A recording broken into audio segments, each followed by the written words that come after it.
folks, long time no see.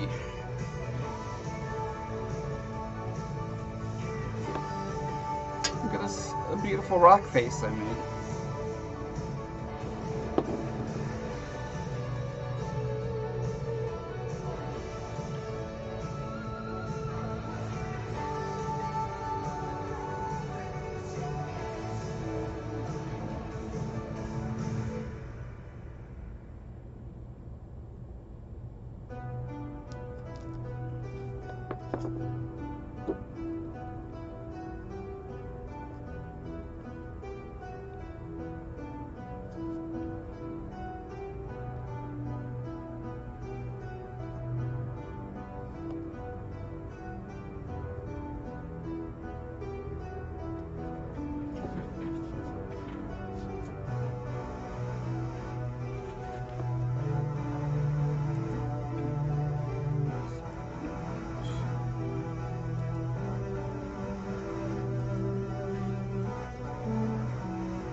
right? And being double illegal, streaming on Friday and on YouTube.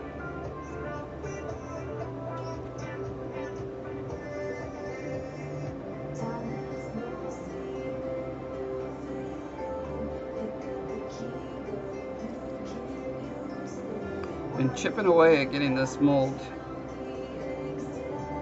set up most of the week.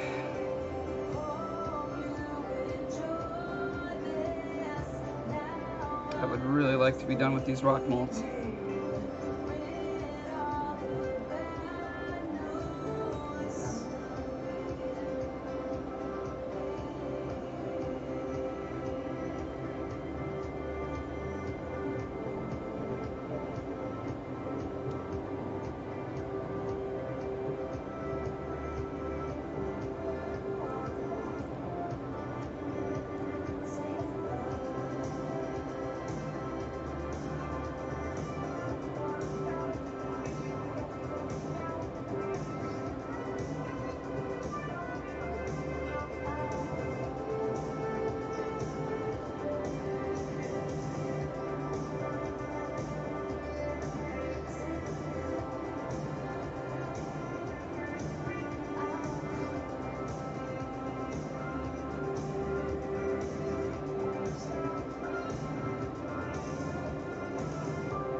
Hey, Shogun.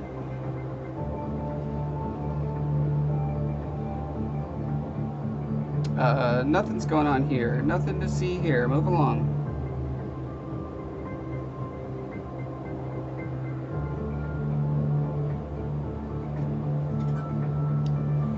Say hey back to Shauna. Give her most of my best. I need to save a little bit of my best for finishing this mold, but you can give her most of it. It's not particularly challenging. It's just a lot of grunt work.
forgetting that I also need to mold these.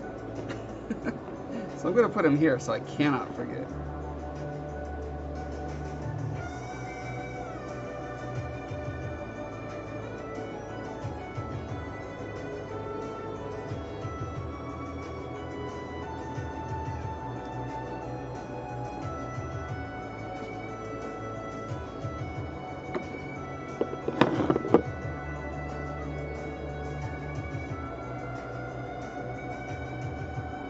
Hey, sideburns.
How are people's Fridays going?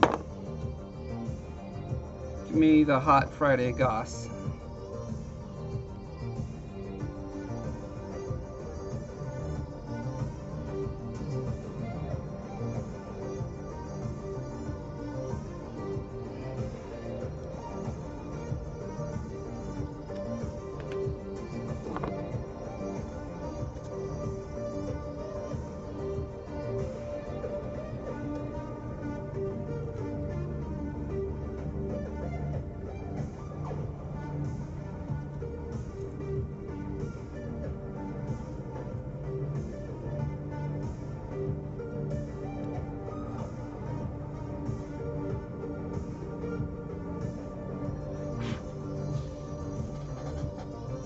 Editing a friend's photos for a Christmas card.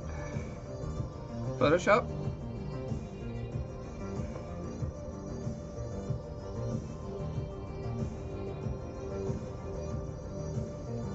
Where are you in your dark room?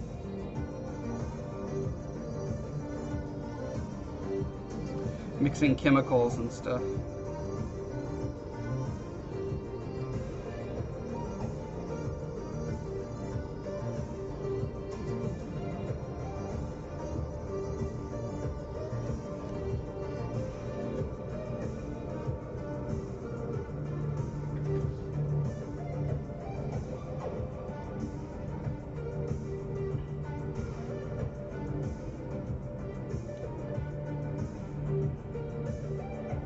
I assume you did dark room stuff in school, right?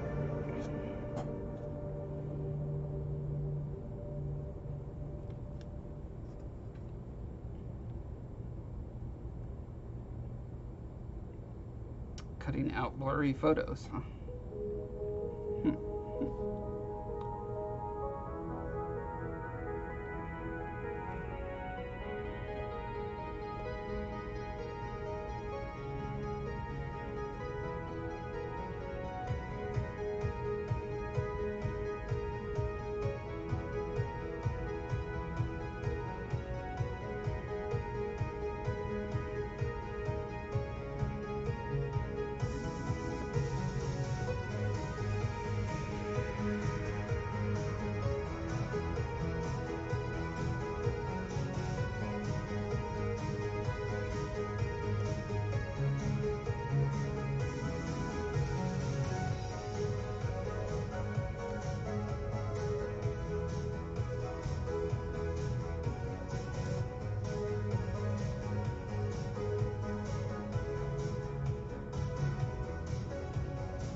Fixing blur is hard.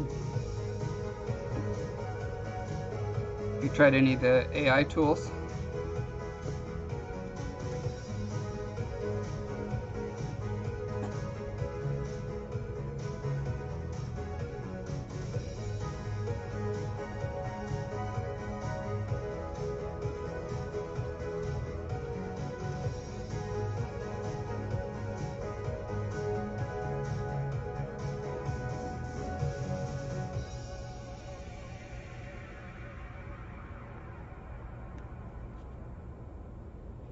Just use the sharpen brush.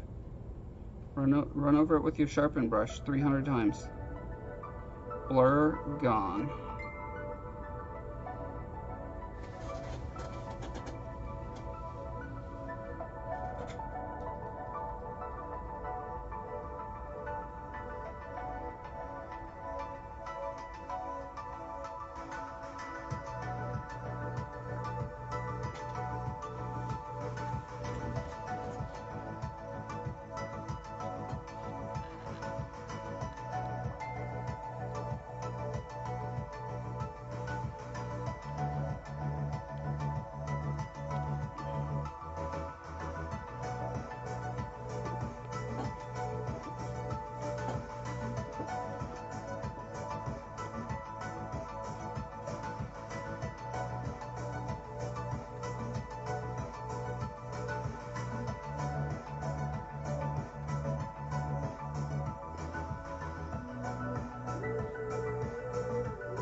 Getting that degree that cost you a pretty penny to work making no money.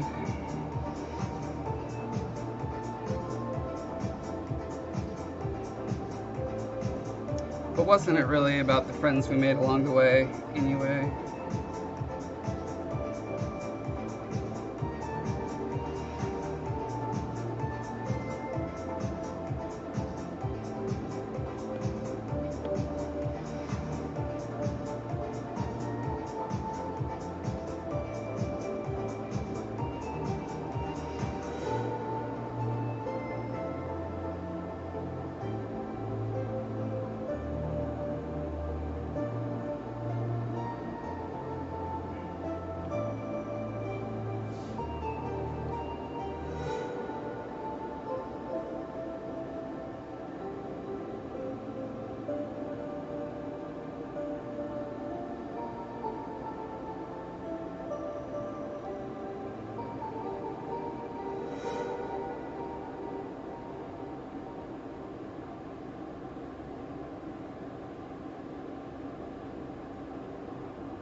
Oh, you are being paid to do it?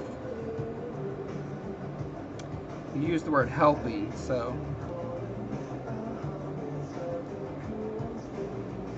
I made an assumption.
Reoccurring annual income. Wow.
Hold on. I want to see if I have the ability to do a thing. Let me see. Stream settings.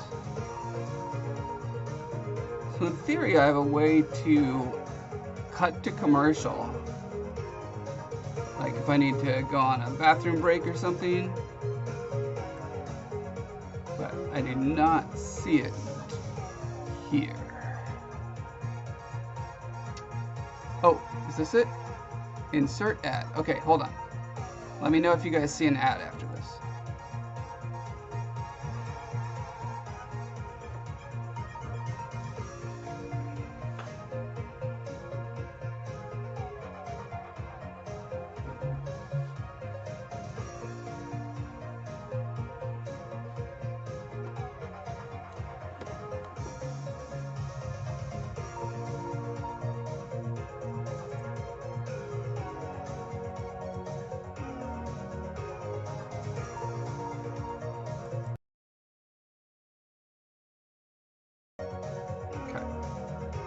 Theory, that ad would cover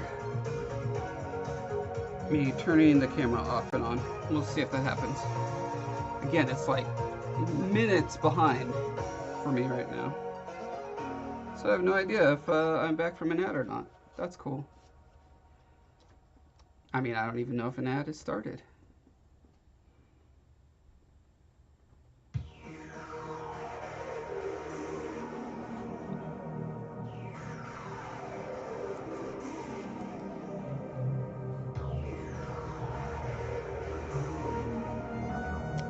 No ad, huh? You got a kitty.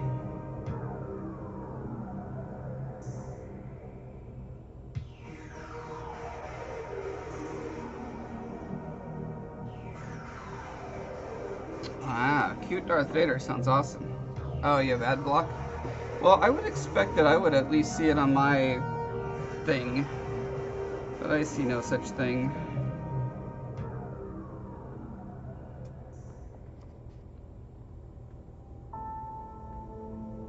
Hello, Mr. Clint. White screen and big letters that said obey consume. Okay, perfect. Then it worked. I wonder if maybe it popped something up and I had to press a different button. Let's see what happens if I press it again. Enable, wait. Ad inserted. Learn more. Mid-roll ads, enablement options. Choose how ads appear. Delay, channel level ads. Live ad revenue breakout, more features. Yeah. I do not care enough about this to actually learn. I'd rather just not have ads. I will lose the 2.5 cents I would otherwise get from this stream.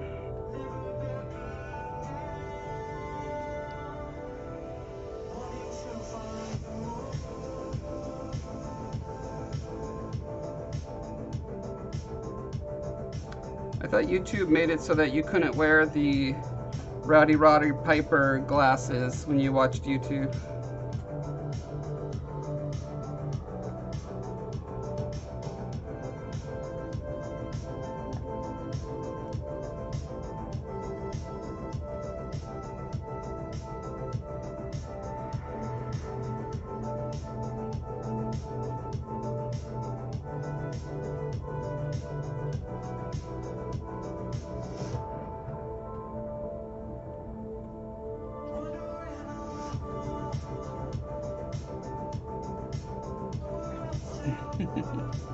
Well, if anyone else saw ads, let me know.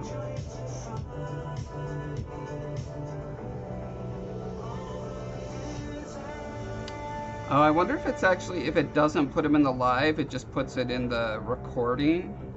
I bet that's what it is. Let's see, what are we at? How long have we been going? Oh, there it is, 36 minutes. So probably around 30 minutes is when it would appear on the recording, if that's the case. You don't like ads? What's wrong with you? Hey, Darian. Welcome.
Obviously you're a monster, Garthor, but what kind of a monster? Are you like an alien monster, a Cthulhu monster, a natural monster, a fae monster?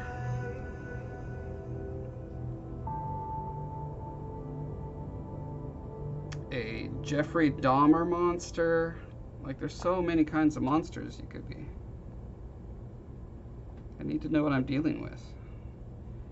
You might even be a kaiju monster, for all I know.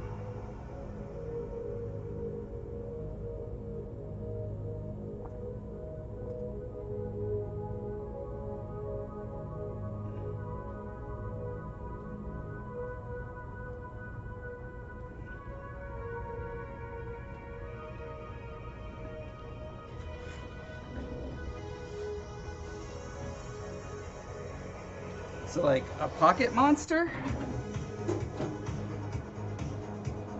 A tickle monster? A Grover monster? See, that narrows it down, but not enough.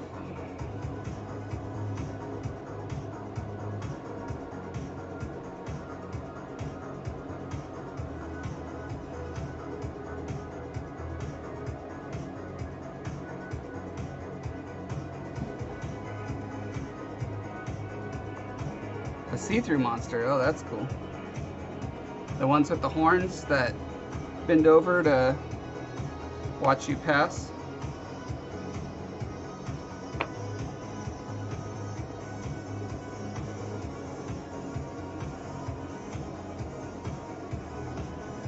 Frankenstein's monsters, Monster Frankenstein. If it makes you feel any better, I can't tell any spelling errors in that, so. Would never have suspected anything was spelled wrong if you hadn't said anything. But then I'm a spelling monster, so. That is to be expected.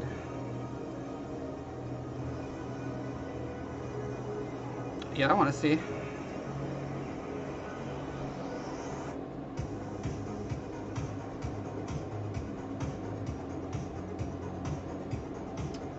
Always up for seeing your monster whenever you want to show it to me.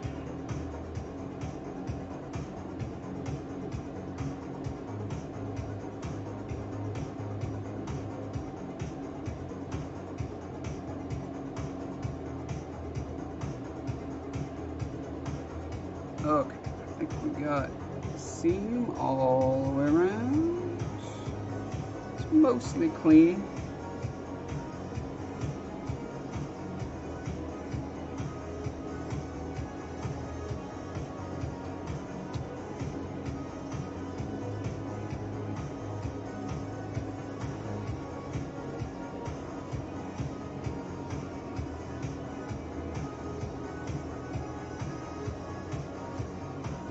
Oh, see, I need to get all the vents. So I've got a vent here. Need a bigger vent here.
Wait. Oh, the guy with the bag. Okay.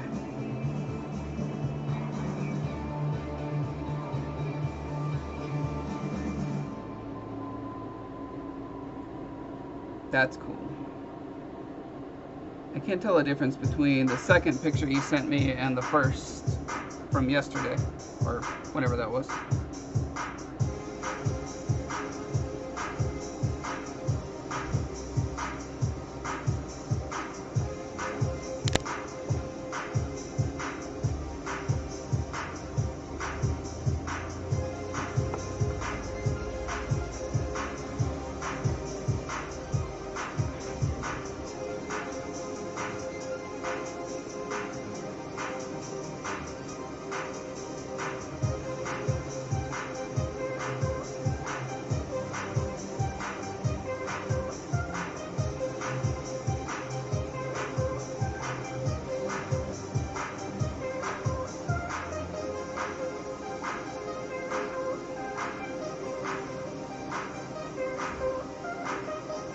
Finished the ground tile and added some smaller sprites in the trees. Okay.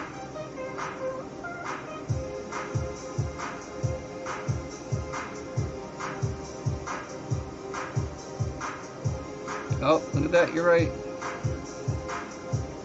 I was so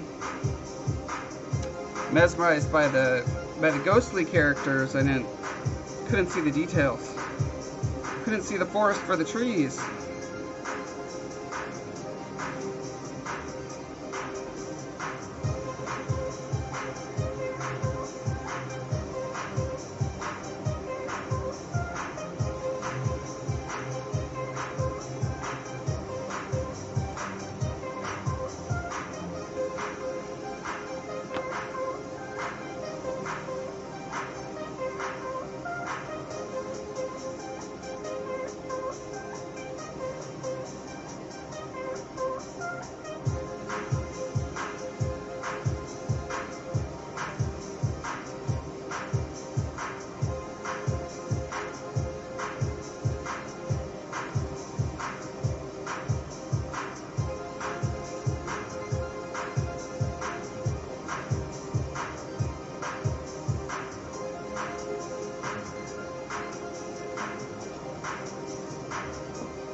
Hey, Chico. How's it going? How's it going? Not instead of. I just do my regular Wednesdays and Sundays on Twitch, and if there's any bonus time, I happen to be streaming, I do it on YouTube. I don't know why. I'm superstitious. I'm pretty sure it's not going to help anything since I haven't released a real video on YouTube in like 10 months or something. But I don't know. I like to pop on here every once in a while. Run into other people sometimes that way.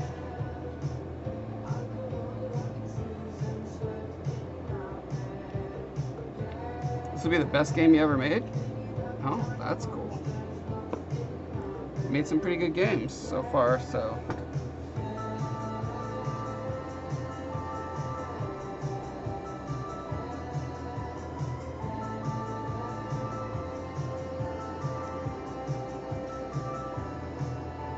That's an awesome feeling.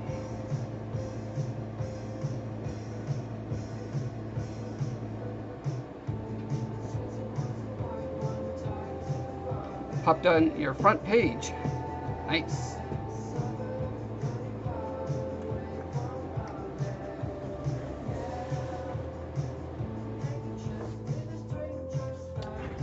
You never know when the YouTube algorithm gods will bless you.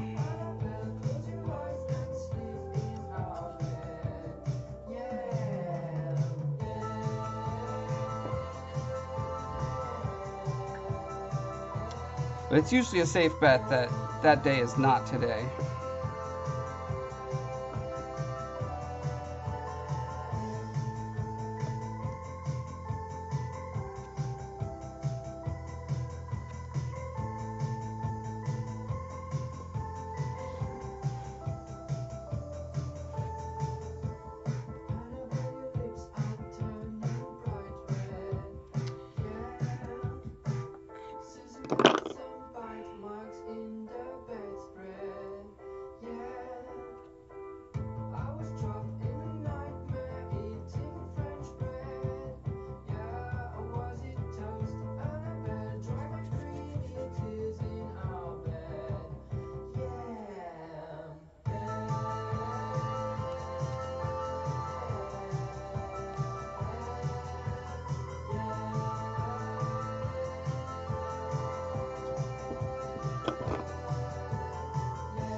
Yep.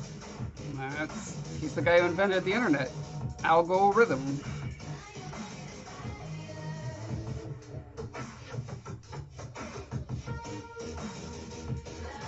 Hey, Brian.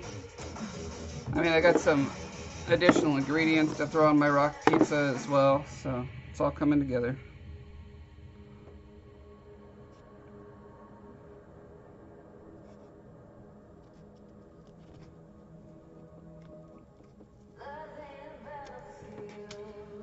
Here's a bit of 80s trivia. Whose famous catchphrase was, "I love it when a plan comes together"? Only kids from the 80s will know this one.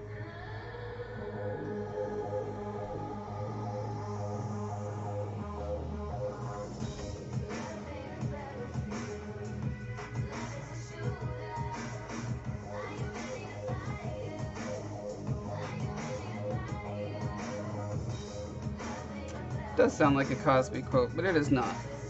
He had very different kinds of plans than the guy I'm quoting.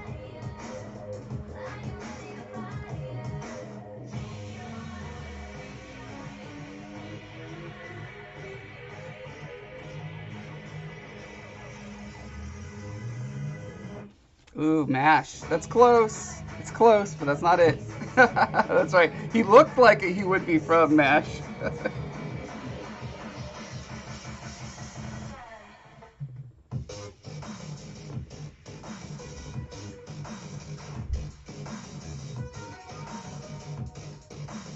I think it was Murdoch. Murdoch was the brains and kind of leader of the operation.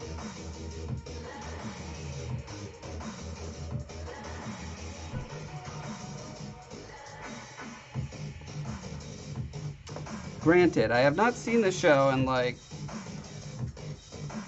38 years or so. Murdoch was the crazy pilot. Oh, okay. Then who's the brains? Was that actually? Oh, I forgot there was a remake. Hawkeye. Yeah, you're right. Murdoch was the crazy. Murdoch went on to be, probably contemporaneous or near the same time. Wasn't he Lieutenant Barclay on Star Trek Next Generation, the one who got addicted to holodeck? If he's not, he looks like the same guy.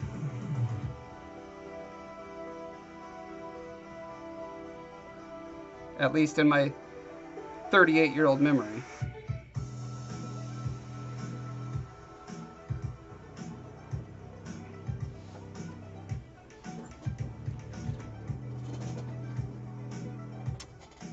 Oh, did he just go by Hannibal in the show? Starbuck was the brains. Yeah, that's definitely right. Starbuck.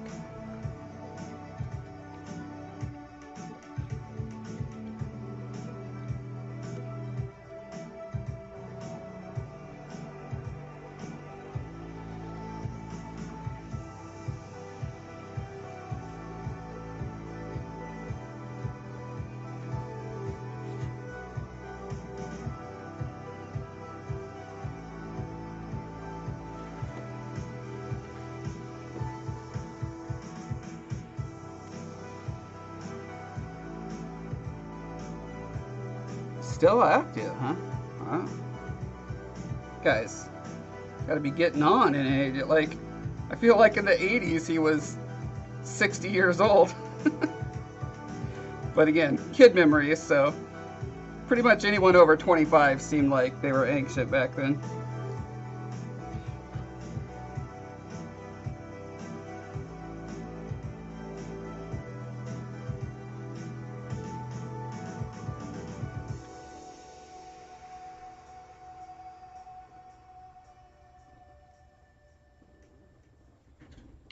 '76, huh? So he must have been in his, I guess, 30s for the 18. It's so funny, like, when I look at 30-year-olds now, they're kids.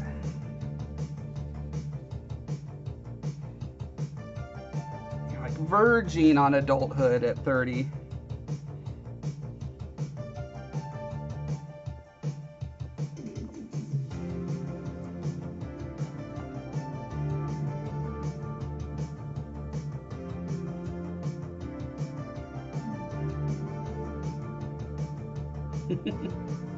You'll get there one day, Fizz.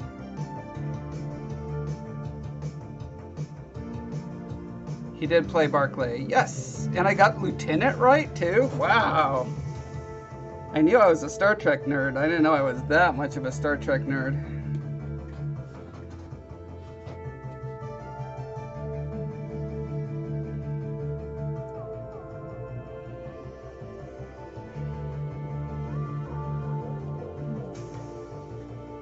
"30-year-olds are definitely whippersnappers," yes.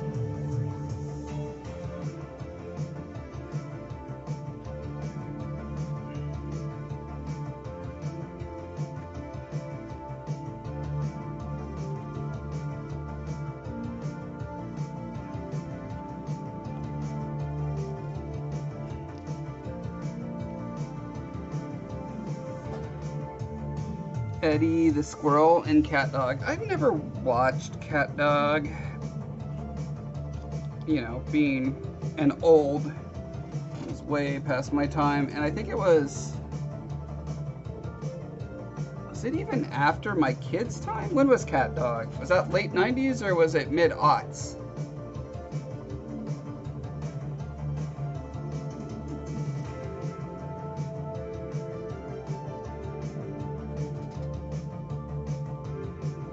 Cat Dog is Oscar worthy, you say, huh?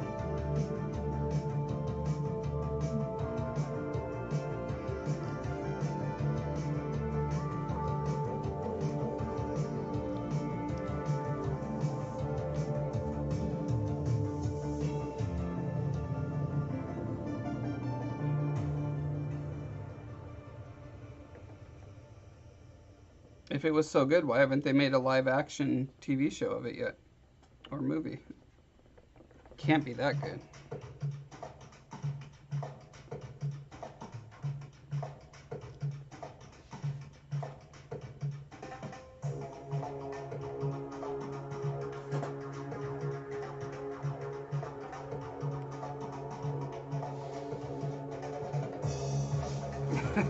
Oscar Mayer worthy? Ugh. I don't think I would want to eat one of those. Cat hot dog?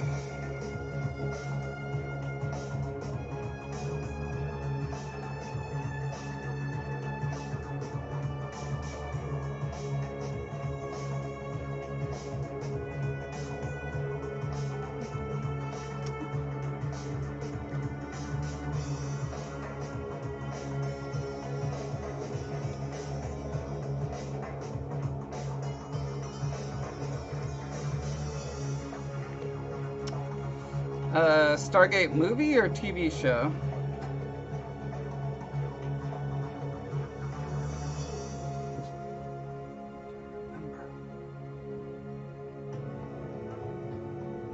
Is he a main character?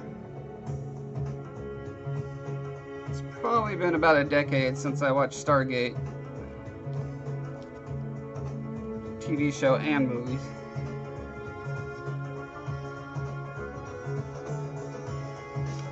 Keeper, an SG-1. Oh, okay. Guest appearance by, also featuring.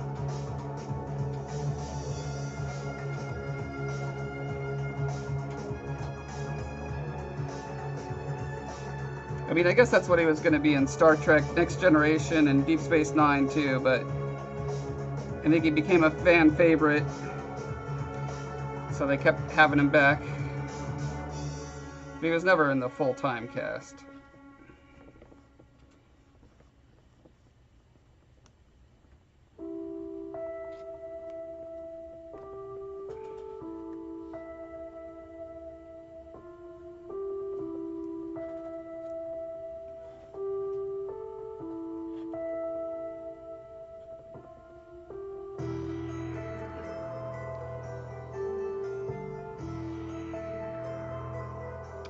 Oh, weird. I was literally just listening to a podcast about Princess Mononoke today.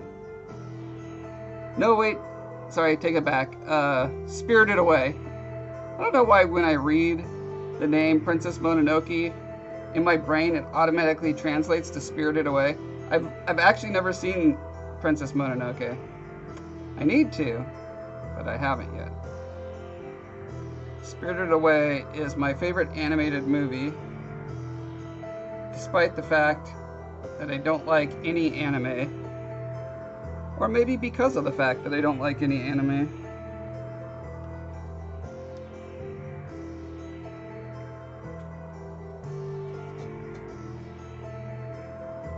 Isn't Miyazaki famously also not an anime fan? Or was that just a misquoted meme? Can't remember. Mononoke is the best of all of you?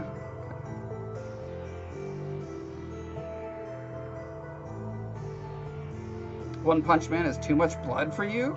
Oh my. I remember I need to rewatch Nausicaa. That's also on my list. I think I wasn't, when I saw it, I wasn't really in the mood. I really have to be in the mood for an animated movie. It's so dumb of me, but I am very basic in that, like your grandma, I will not watch an animated movie. I don't, like, if it's live action, exactly the same but live action, I will like it much better than if it's animated, which, you know, as a creative artist type, that's so out of character for me. But yeah, I don't know, I just generally don't care for animated stuff. I admire it, I think it's cool, just don't enjoy stories presented that way.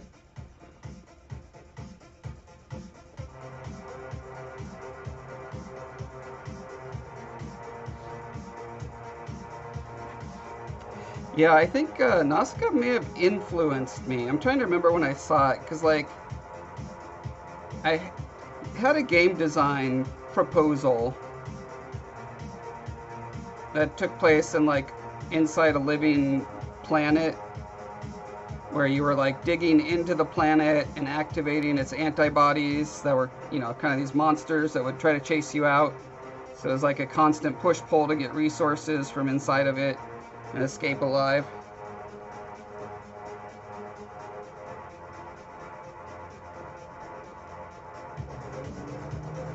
And I wonder how much of that was influenced. Like, if you look at the images that I made for it, or so this would have been around 2000. Oh, it would have been 2001 or 2. But I don't know if I had seen any Studio Ghibli at that point. I don't think I saw any until Spirited Away in like 2005 or 6.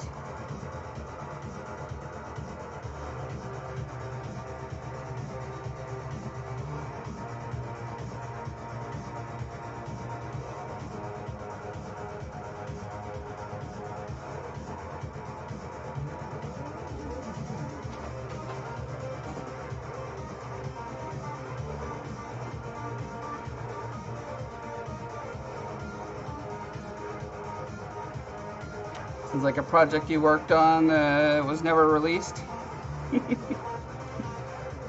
Quite possible.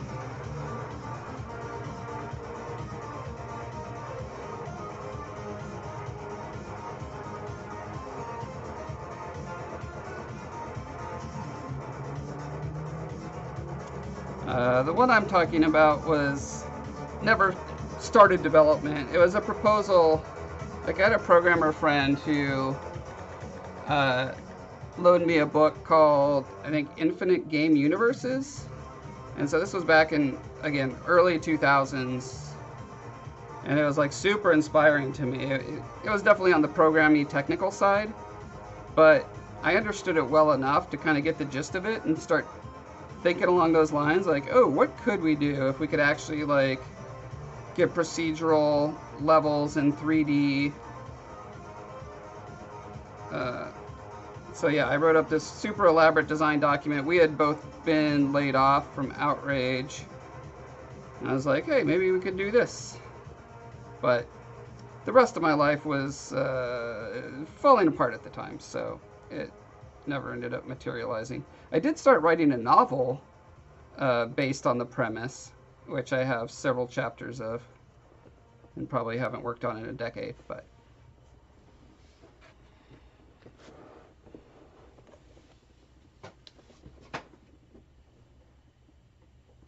Love the theme from Mononoke. Musical theme or thematic theme of like nature and war and that kind of stuff. I have been deleted. Keep coming back though, like a virus.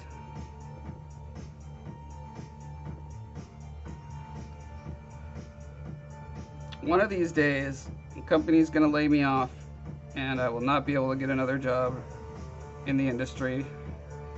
I've already been in the industry 28 years, and that is like so far past the sell-by date of game developers. Almost no one makes it that long.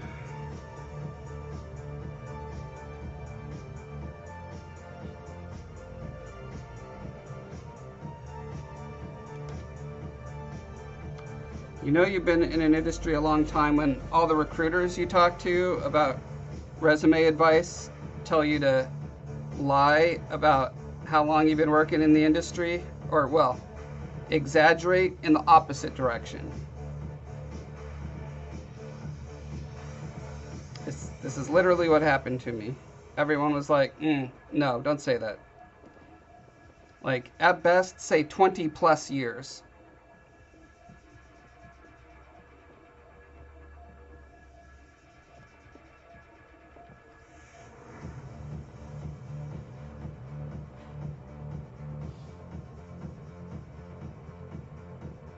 Because, you know, you don't want a lot of old, feeble men tottering around the game development department like me, shaking our canes.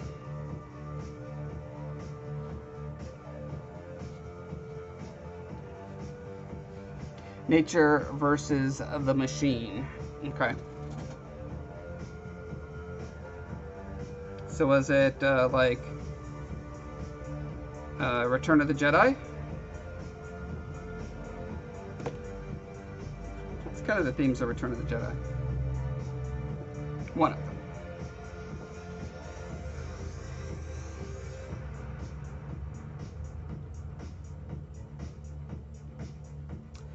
Yeah, Fizz, I think at some point they won't let me go. They'll just take me out back.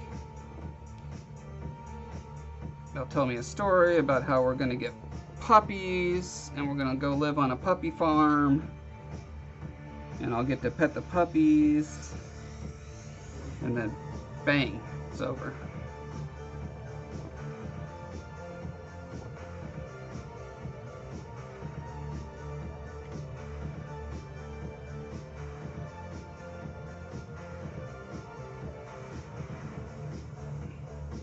True story, Of Mice and Men is the first movie I saw John Malkovich in.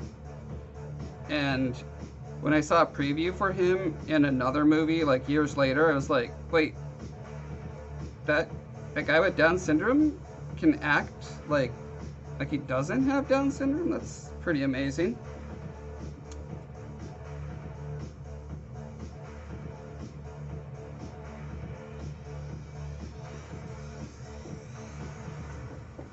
All right, switch that pewter.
100%, huh?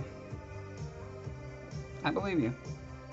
It is on my list.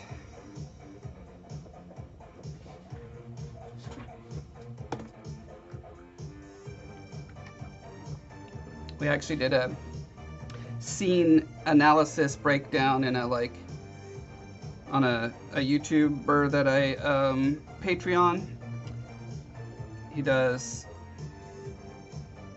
I think, monthly sort of it's like, you know, it's like book club but with movie scenes, and we watch the scene and then we discuss and say what worked, why did it work, that sort of stuff. And we watched a scene from Mononoke where the dude meets her while she's sucking the infection out of her wolf friend's wound.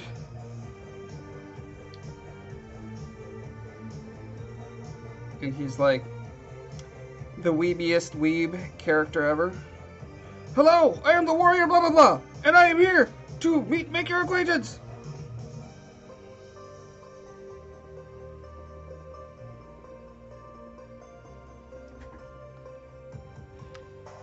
Howl's Moving Castle. Oh, I love that one too. But yeah, something about the vibe of Spirited Away is just hits just right for me.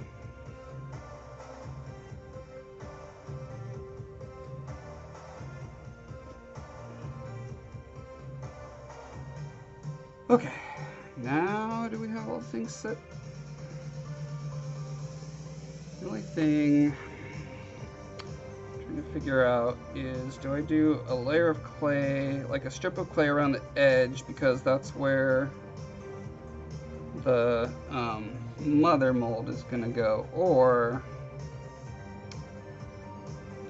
yeah, I think I need to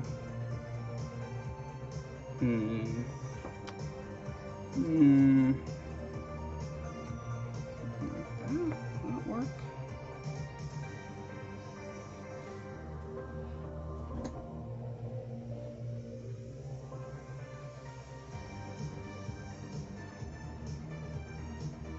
Yeah, I definitely...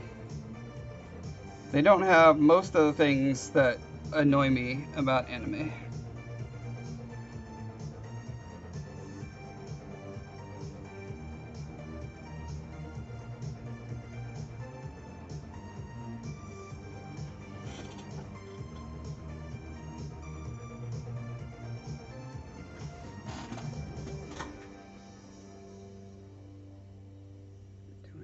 Do a full wall around the whole thing. I kind of feel like I do.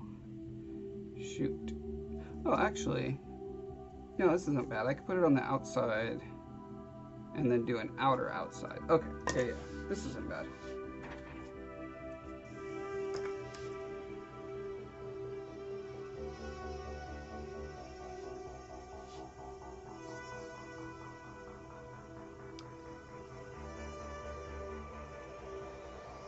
Gravity Falls beats Spirited Away. Sounds like an awesome combo.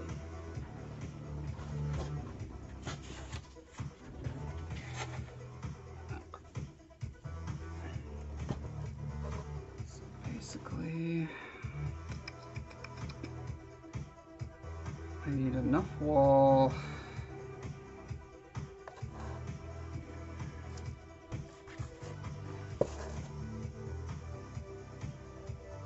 Maybe I should use a different board.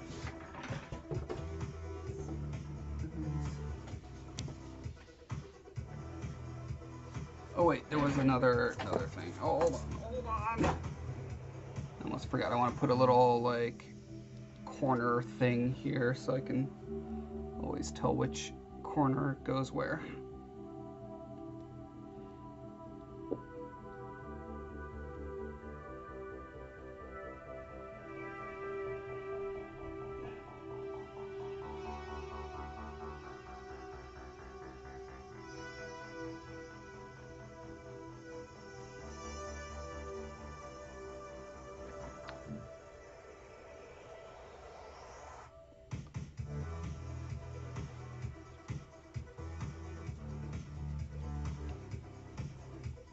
I'll probably still be around in half an hour. I'd really like to get a start on the mold box for these. That's always, I don't know, we'll see. We'll see how long my little tummy tum can last before I have to go to eat.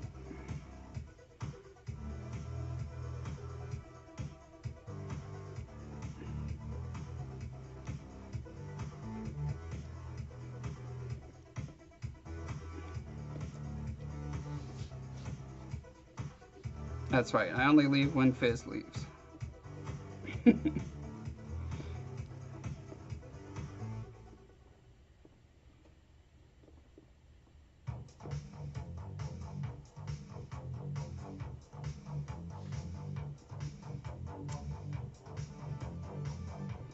There's this show Heather's been watching called Welcome to Wrexham about Ryan Reynolds and I can't remember, one of the guys from Always Sunny in Philadelphia.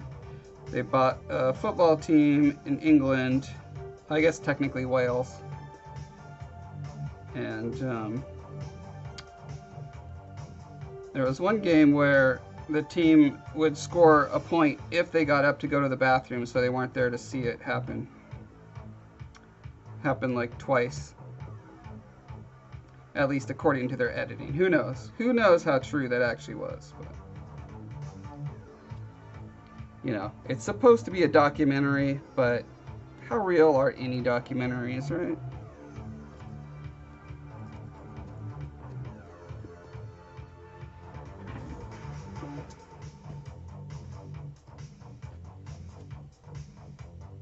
All right, see you, Shogun.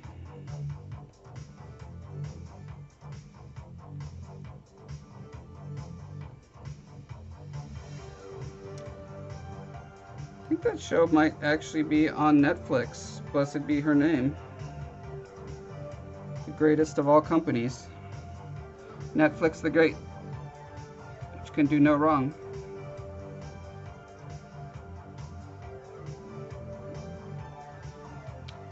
You made it back, Arthur. You got home from work. I hope you put your hat on the hat rack and took off your overcoat and scarf, and your wife like stood on one toe and gave you a peck on the cheek. And then you patted your kids on the head and retired to your den with your smoking jacket and pipe. And now you're watching me here.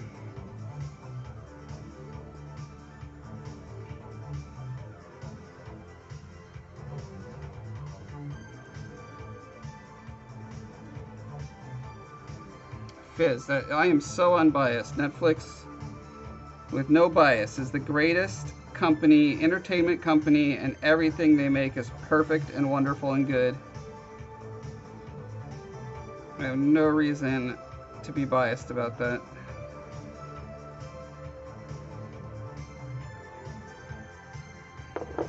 Look, I like him so much. Oh, here, I'll show you. Look at this. Yeah, and then, hold on. See? Perfect.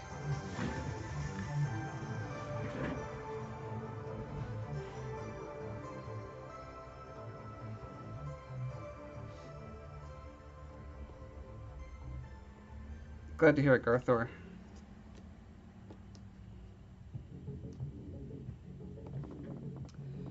Okay, so we'll have a circular nubbin there.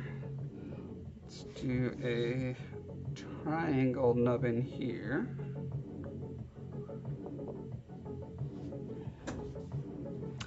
Work's been going consistently good since I started. You know, always in every job ever, just waiting for the shoe to drop and for, you know, the president of the company's nephew to decide that they shouldn't do games anymore, and then they're just like, oh, okay, shutting down the division.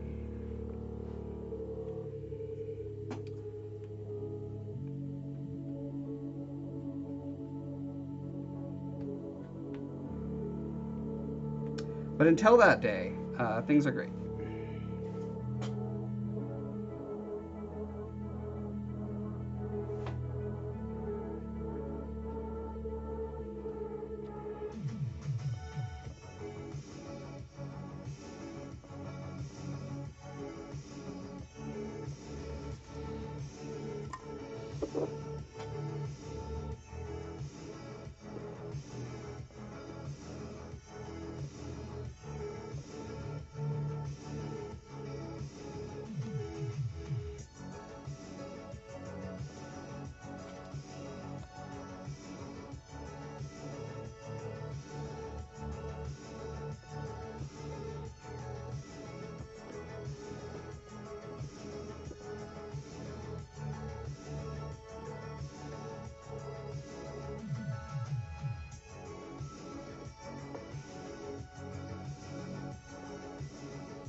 One of the perks of working at Netflix is I get to see preview content, like the shows months before they are released.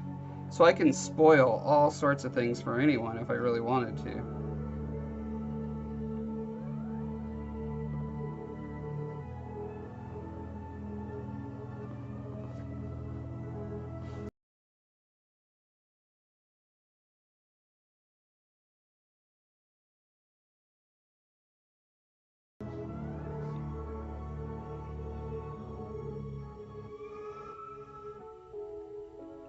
No, of course not, Garthor. It's not like I've worked at a dozen places and only voluntarily left twice. Once? What, once? Only once. That's right. I've only voluntarily left a company once. You always have to drag me out kicking and screaming.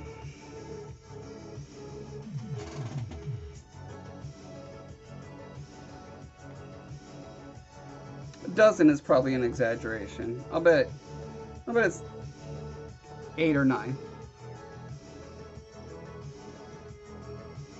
Depending on how you count a game company.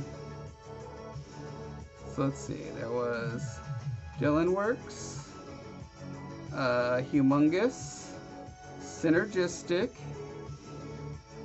I'm not going to count the Photoshop tutorial company. Outrage, ArenaNet, Moon Studios, Mythical, Netflix. Okay, I'm totally exaggerating. A mere 7 companies. Feels like a dozen. Probably because I was at ArenaNet for 15 and a half years.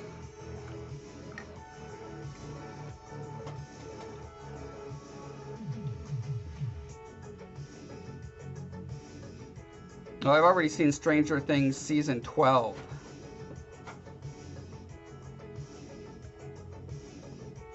It's so good. The kids are in their 80s.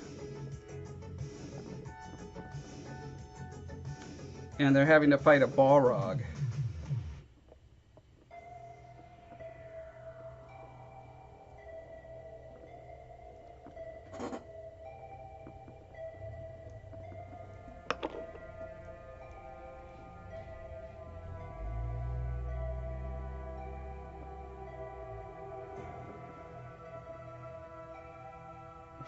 Oh my god, the art director at ArenaNet, or he was the art director intermittently throughout many, many years.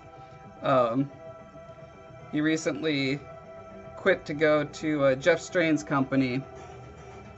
Jeff Strain, one of the 3 founders of ArenaNet in 2002 or 3, whenever they started it.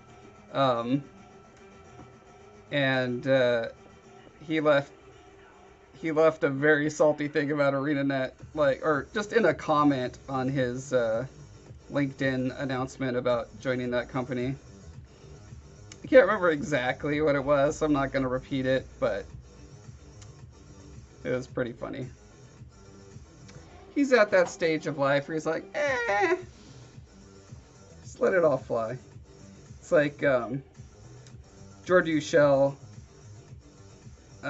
special effects, makeup, creature designer from Hollywood.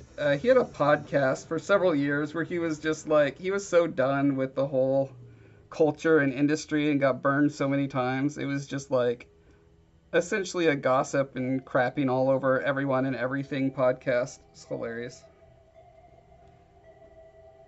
I got a lot of hot goss from him when I brought him up to teach a sculpting class. And oh god, it's probably 8 or 9 years ago at this point.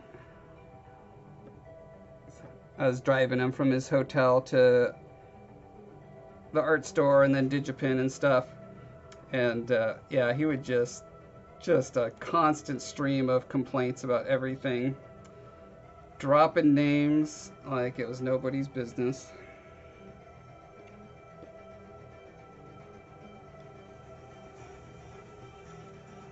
I'm not at that point yet. I got too much to lose.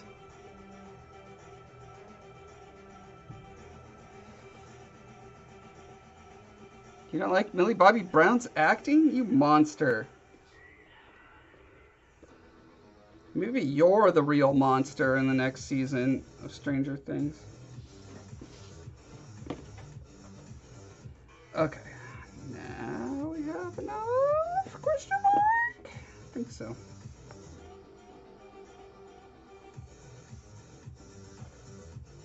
Now I'm gonna cut.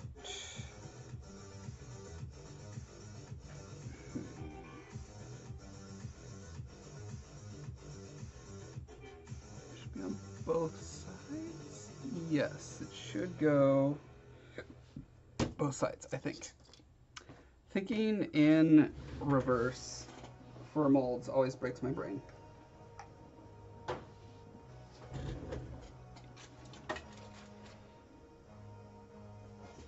No, I haven't started complaining about fizz yet.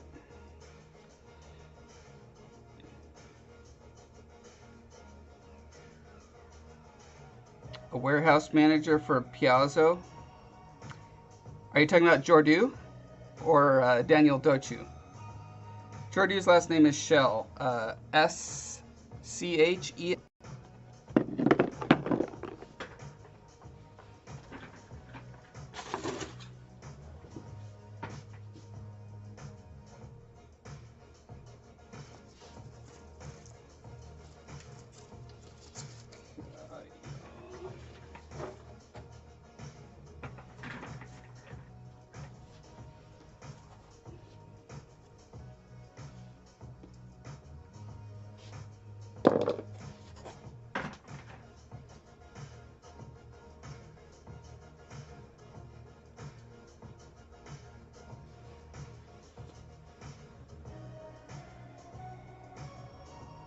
Jeff Strand? Oh no, Jeff Strain.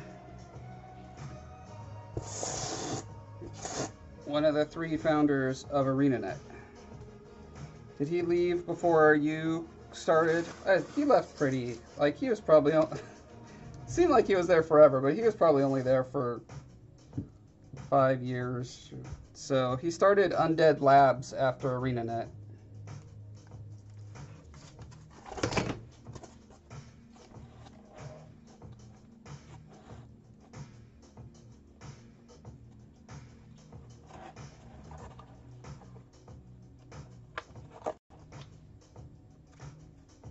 Might as well just go in half.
Okay, so rubber is going to go over this, down into here, up over here. No, not up over here. This is holding the rubber back so that the mother mold can fill in that gap once this is removed, because the actual wall is going to be like here. So once I pull this out, that's going to be like that. So does that... I think that means that, yeah, it needs to block both that facing side and that facing side, I think.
Yeah, Zombie is a different studio.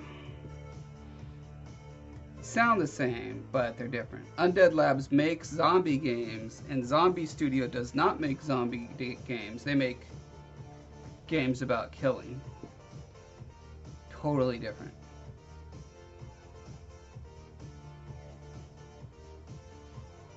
The Erdos number, 7 Degrees of Kevin Bacon.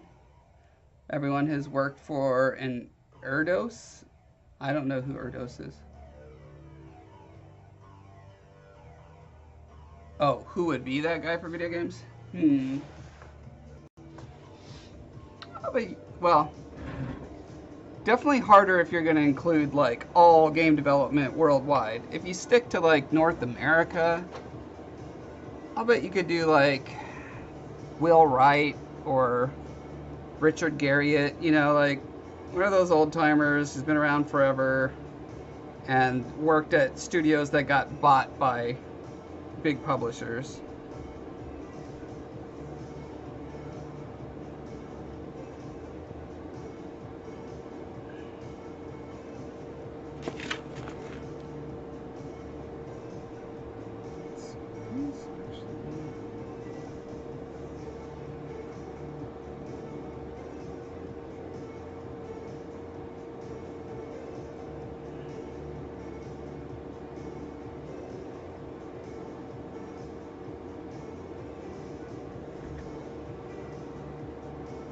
Mathematician, I collaborated with a ton of papers and a ton of different people.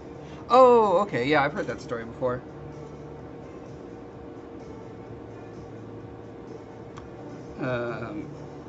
If I recall the story, the reason is because he mentored a bunch of, like, several people that became huge. and became, you know, teachers in their own right, and so kind of propagated quickly out from him.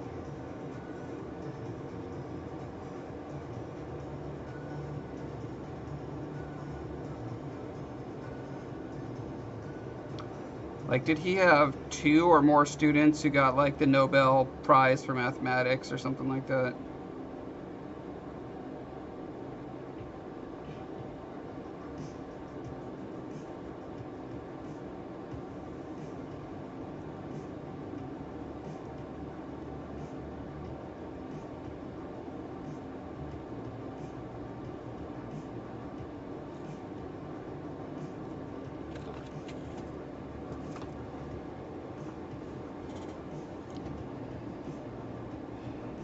Ages, you say?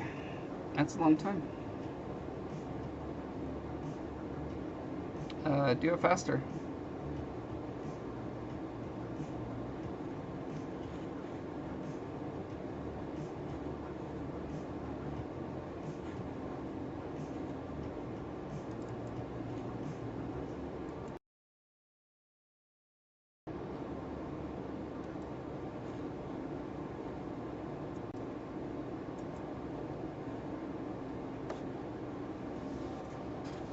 Yeah, a lot easier with movie stars because it's really easy to just think who he was in movies with. Games, you've got tens or dozens or hundreds of people on projects.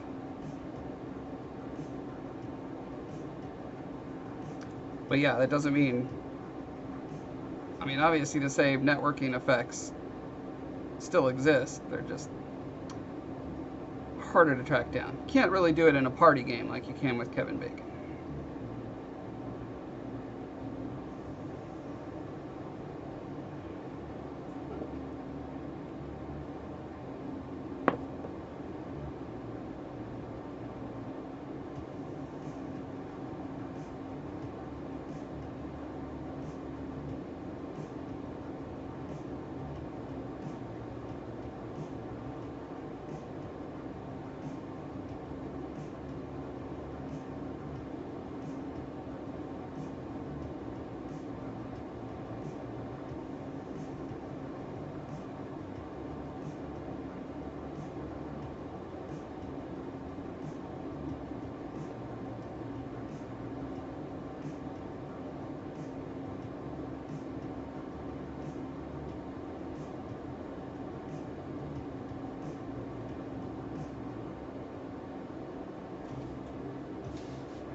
Garthor, who would you say is the most famous game developer you've ever worked with?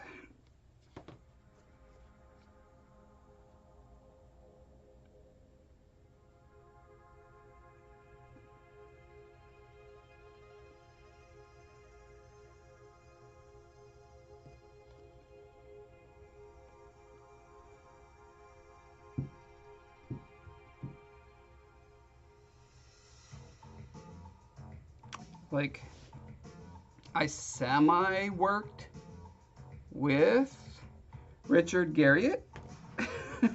As in, like, he came to ArenaNet a couple times while he was working on his other MMO. What was it called? It was like a sci-fi shooter. Like, it wanted to be Destiny before the technology existed to do what Destiny did. And I believe I was in some, like, tangentially in some meetings with him. I wouldn't really count that, though. I never, like, did I talk to him directly? We may have had, like, a hallway conversation. Oh,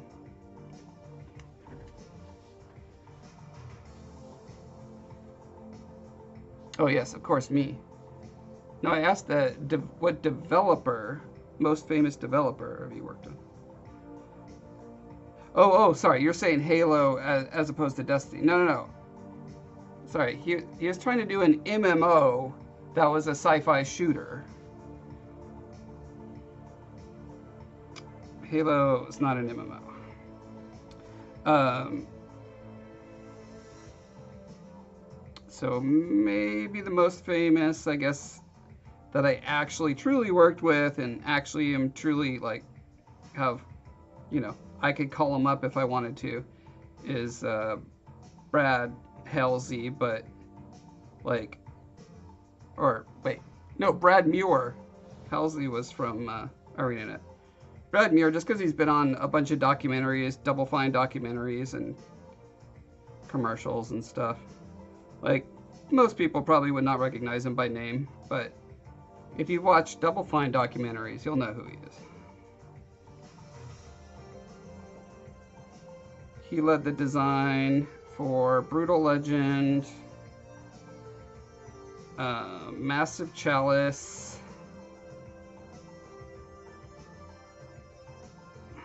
something else, at least one other big thing.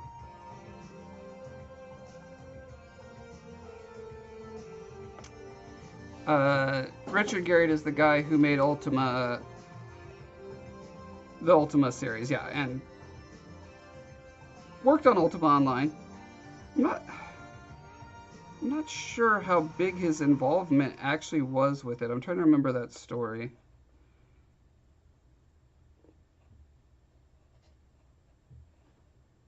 Yeah, he's quite a character. His dad was an astronaut, and did he actually end up going to space? I feel like he did in the, like, back before, like, space tourism with, by billionaires was trendy. I believe he had actually done it in the mid 2000s.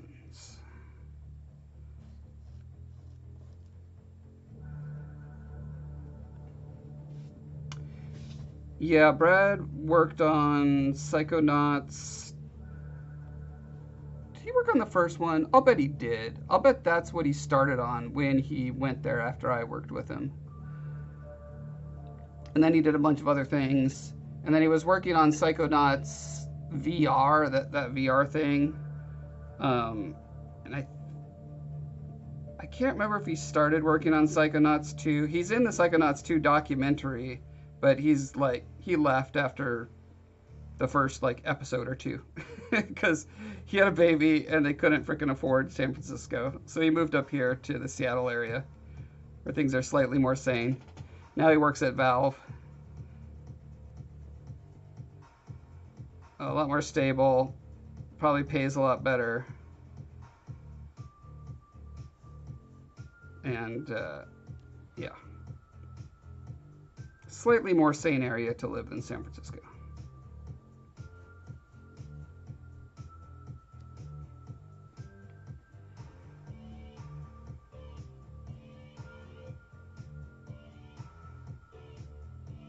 You didn't like the second one? I haven't actually played the second one.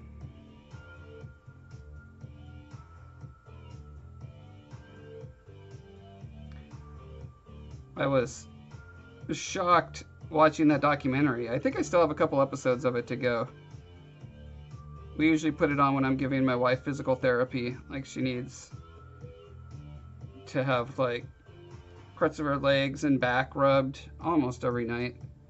And so we just put that on and watch that while we do that. We've been doing that for the past month or so. But, the level designer, the only level designer they had on that project for the first, like, I don't know, quarter or half of the project had never done a 3D platforming game before. And they brought on more level designers over time. But yeah, that was kind of blew me away. I'm sure he learned a lot pretty fast.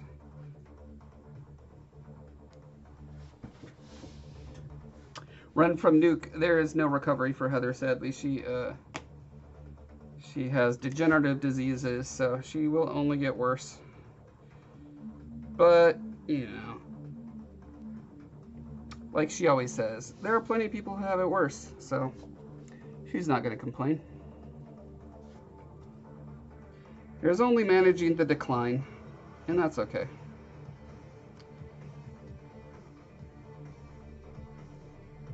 She's got friends who have the same disease, who are in wheelchairs, and she will be in one eventually, but we're still able to go on walks every night, so we're going to enjoy that time while we got it. All right, now I think this is ready to attach the other bitty bits.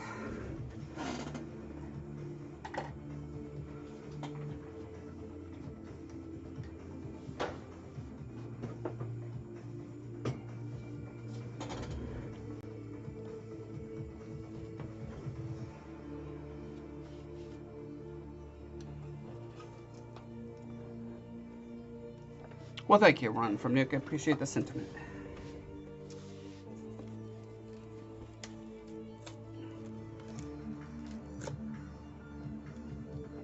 Mostly what we need is for me to stop getting laid off so that we can have consistent health insurance. That would be nice.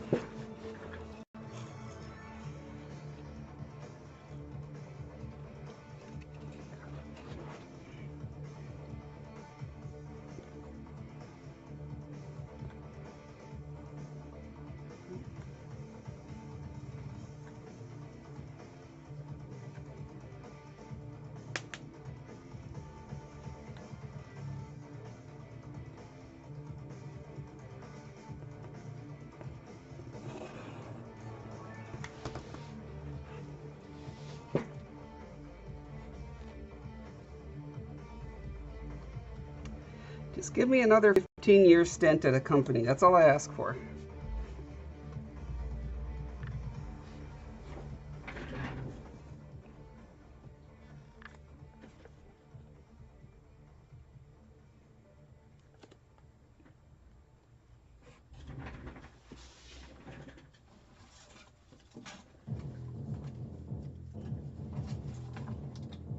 Or, you know, a sane medical policy in our country. That'd be a close second.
Okay, so far I've lucked out and I haven't got any glue strands on my sculpture.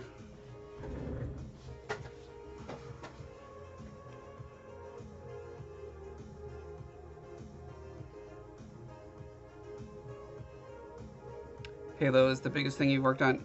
Yeah, it's I'm irrationally annoyed that 28 years in the game industry, and there is not a single thing I've worked on that I could just say in public that anyone would recognize. Like average people, you know, obviously like certain gamers are going to recognize certain things, but very few people, when they hear what I've worked on, recognize any of them. And anyone who does, very few of them are like, oh my god, I love that game, it's one of my favorite games.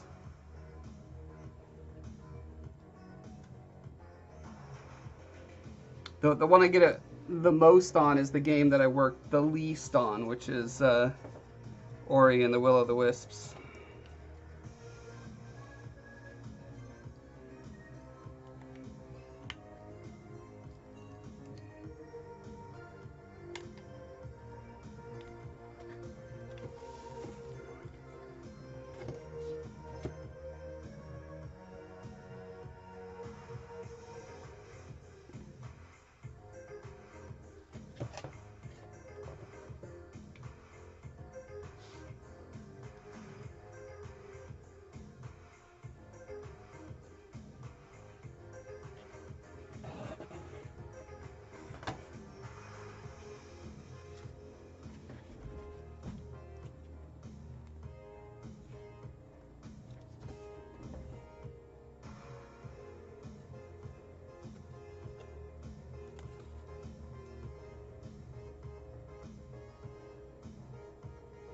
Shogun, welcome back.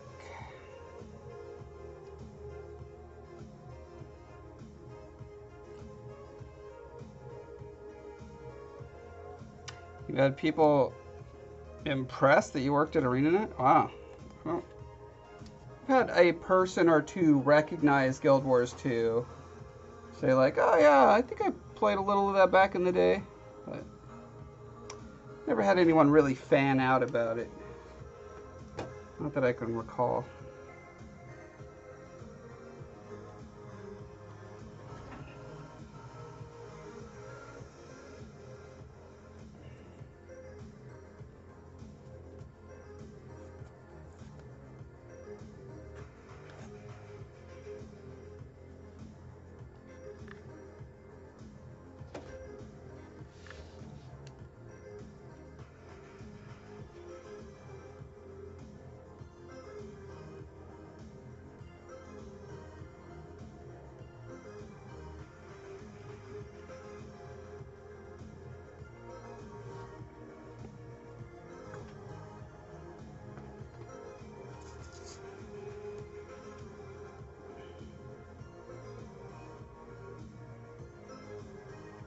Never happened with 343. Oh, really?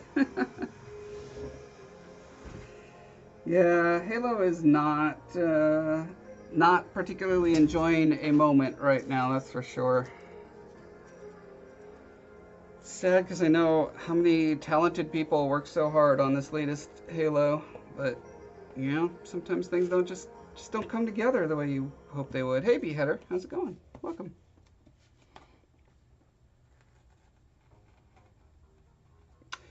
Yeah, I don't know how many gamer, like, well,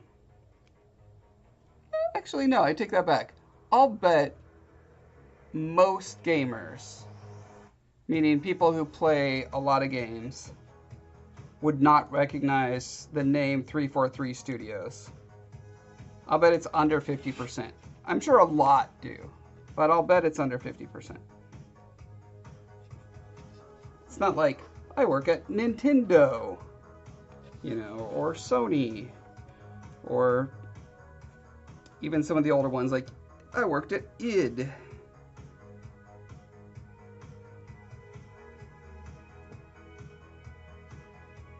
Or Blizzard.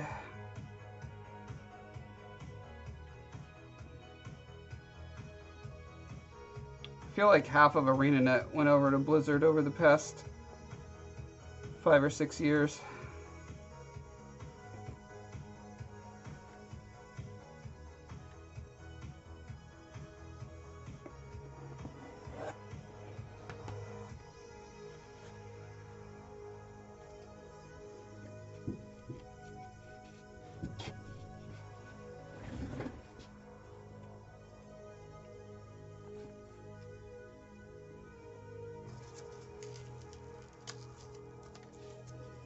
Doing all right, Beheader. How art thou doing? How are the heads coming?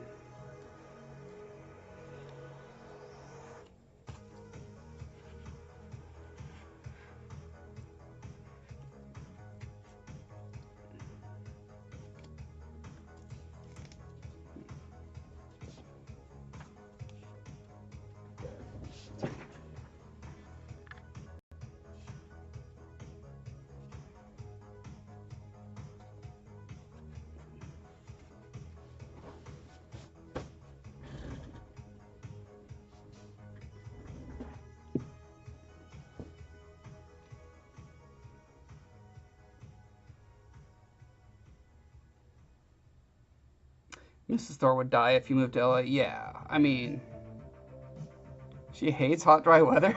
Oh man, I love hot, dry weather. Hot, humid weather. No, no, no, no, no.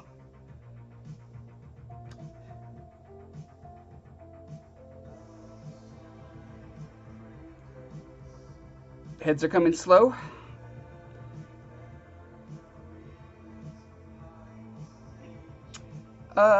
Beheader, is your day job related to art, or is it something unrelated?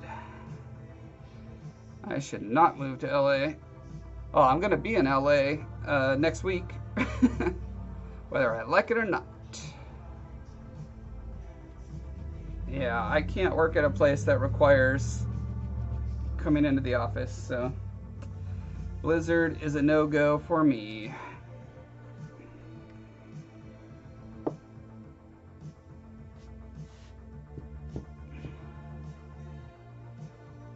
Quebec in the summer is like rainforest. Yeah, I mean, pretty much everywhere east of the Rockies is pretty much hot and humid in the summer. I lived in Ann Arbor, Michigan for 5 years. Every weather was miserable. There was like a week or two in the spring and in the fall where it was nice, and everything else was just misery.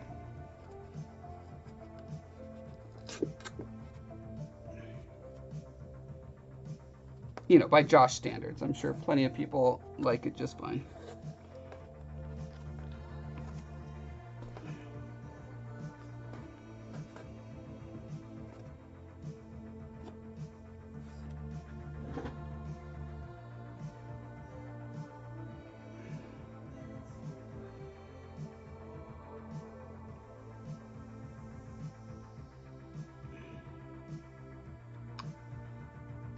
You're not in a art business? You're not?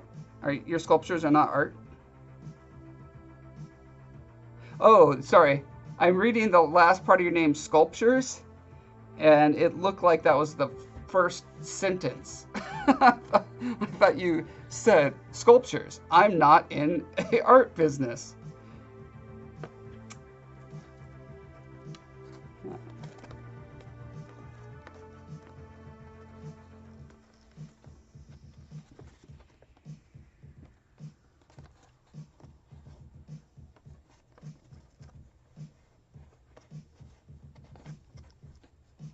Sorry, I got your last name wrong. Sculptures.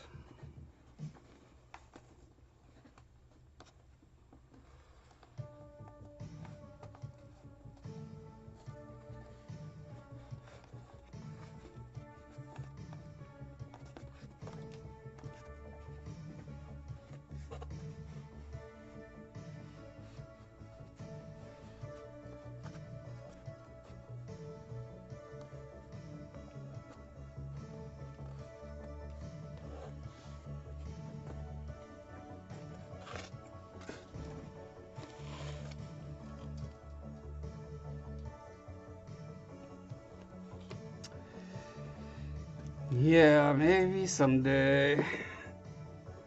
The longing in the heart of all artists out there. I'm very lucky in that my day job, while it's not exactly what I would want to be doing if I had unlimited money, it's close enough that it is still something I enjoy.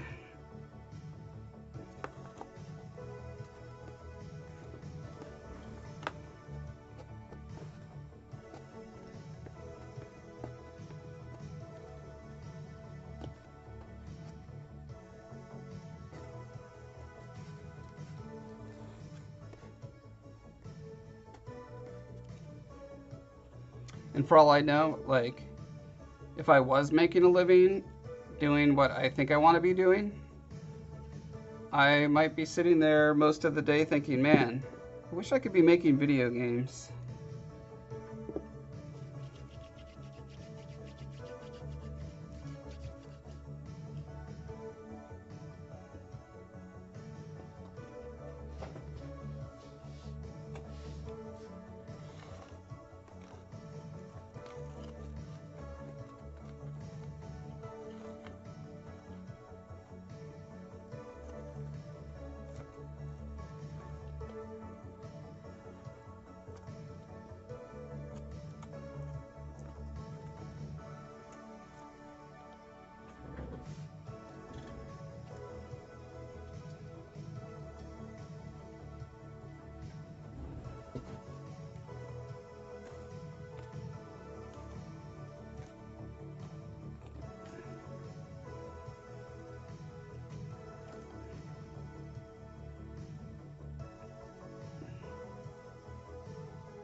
You know, it's interesting, Beheader, like, there's definitely variation in skill level, and I'm right there with you. Like, I'm not great at any of the art that I do, right?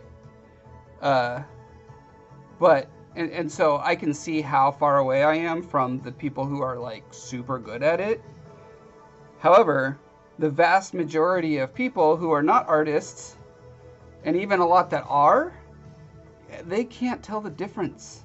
So I don't think commercial viability comes down to that, like, actual percentage of skill, right?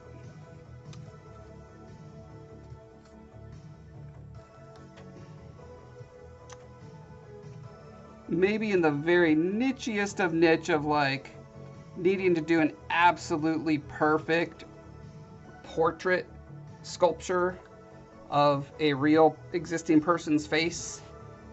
Maybe it really, like, that amount of skill difference makes a huge difference, but even then, I don't know.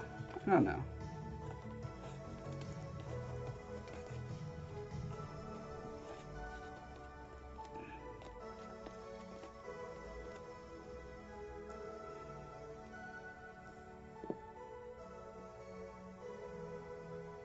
Your dream job is just living comfortably between releases of your indie games? Yeah, that's a good dream. I mean, wouldn't it be great though if you had one giant smash hit that meant you could then do whatever you wanted without having to ever worry about money again? You know, like if you had a Minecraft or a what was Ed McMillan's breakout game? Super Meat Boy? And then Binding of Isaac? Like between those two, he's pretty much set for life.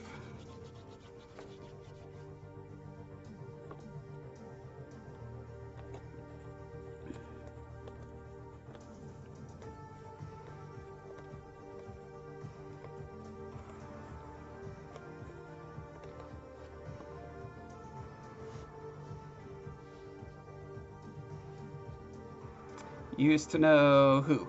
Ed McMillan?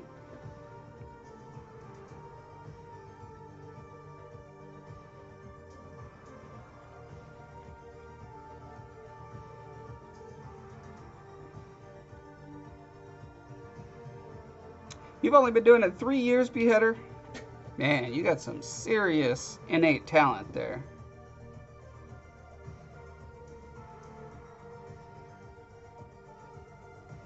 Yeah, Shogun. You're right about Notch. I probably wouldn't want to be Notch. I mean, if I could trade places with him and still have, like, my brain, I would do it. As long as I could, you know, bring my family along and everything. But yeah, that guy's clearly not in a happy place. I think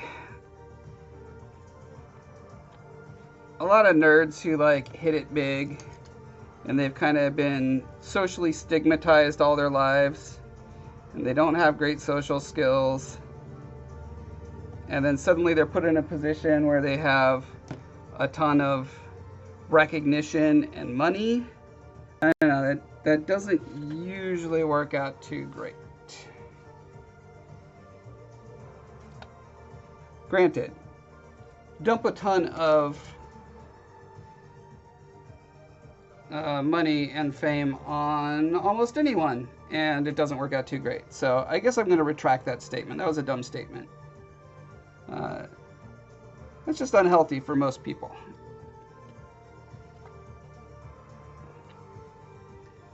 Like, not knowing who is your friend and who just, you know, is hoping to benefit from being in your orbit, that is legitimately nightmare fuel. That would be awful.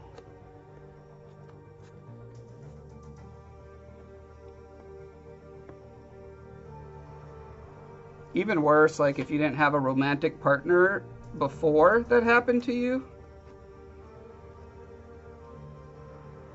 and then never knowing who wants you for you. She wants me for me.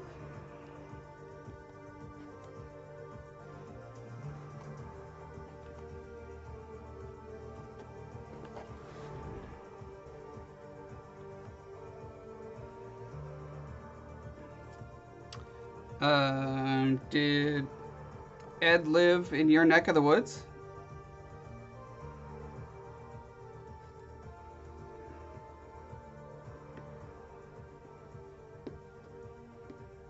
How did you know him?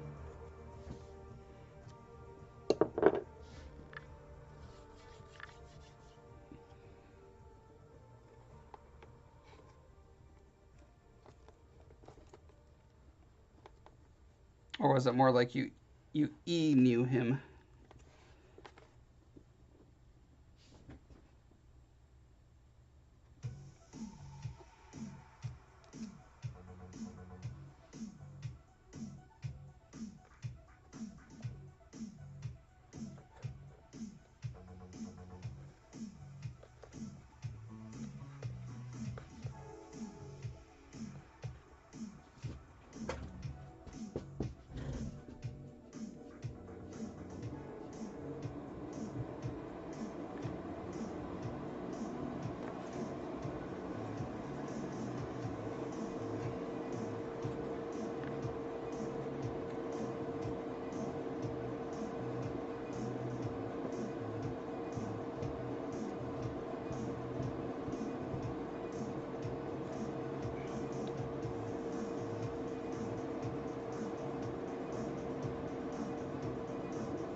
Who's Eric Barone? Barone. Mr. Brony. Who's that? I don't know that name.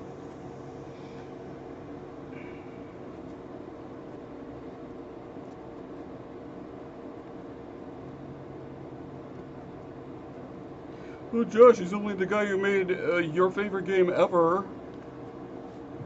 Oh, Stardew Valley. Okay. I still haven't played that. Every time I'm reminded that it exists, I keep thinking I really should play that a little bit. And then I keep remembering I still have to finish Baldur's Gate 3 and Zelda Tears of the Kingdom.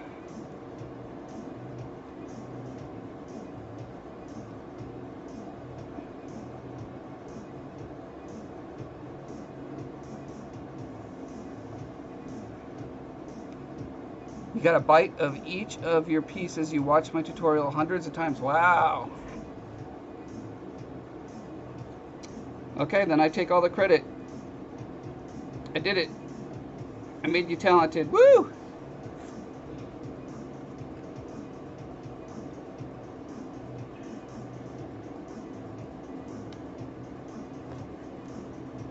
You too can be made incredibly talented by watching Josh Foreman's YouTube videos.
Chipping away at Cyberpunk.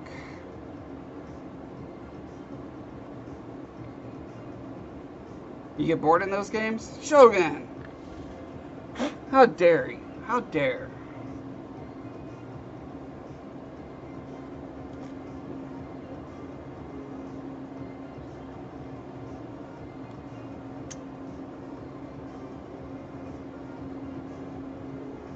Between those two games, I'll bet I've played, I don't know, 200-300 hours at least.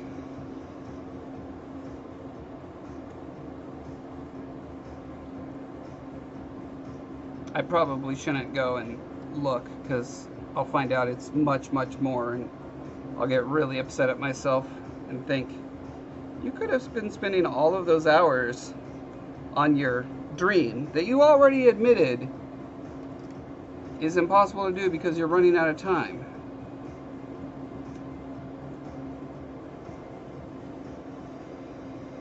And reminding myself that, yeah, but everyone needs downtime and enjoyment to relax too.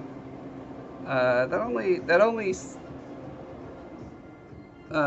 comforts me so much. Not enough.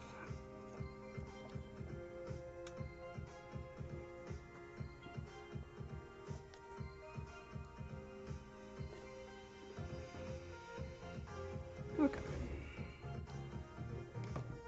So now I think with that in place, I can now do big old walls. And they don't need to be super thick.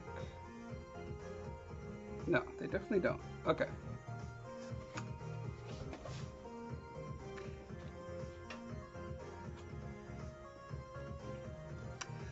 I think these new games are the most like the original 2 Zelda games ever.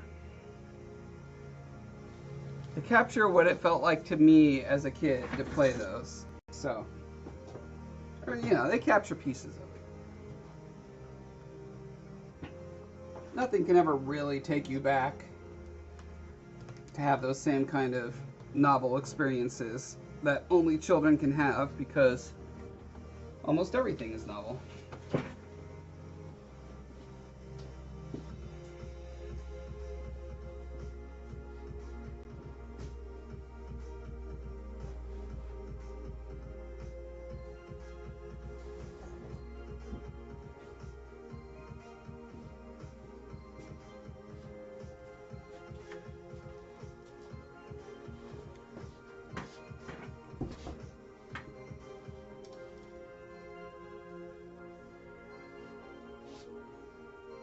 Oh my god, it's already 8:30?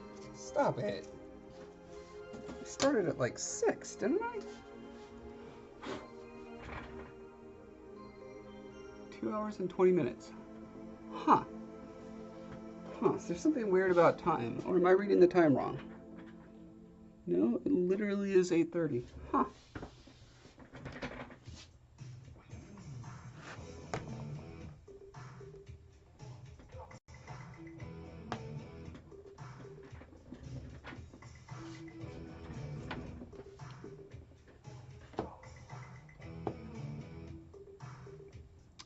Hideous.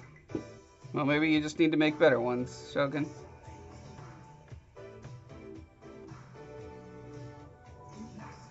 Says I've been streaming 40 minutes?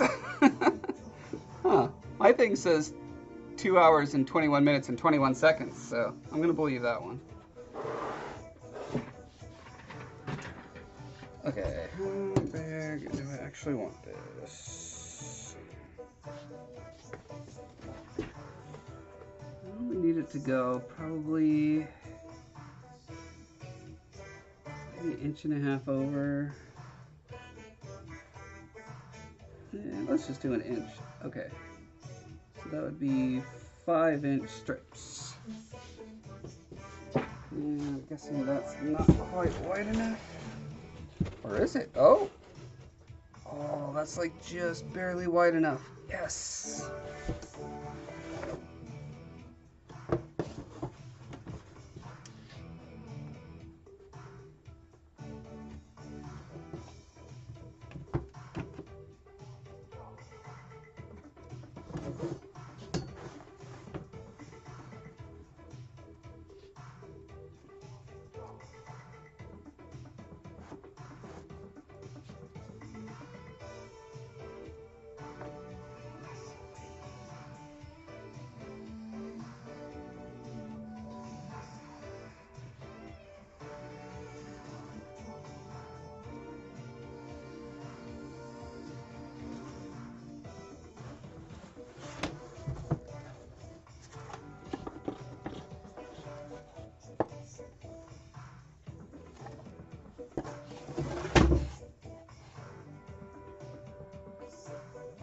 Nice.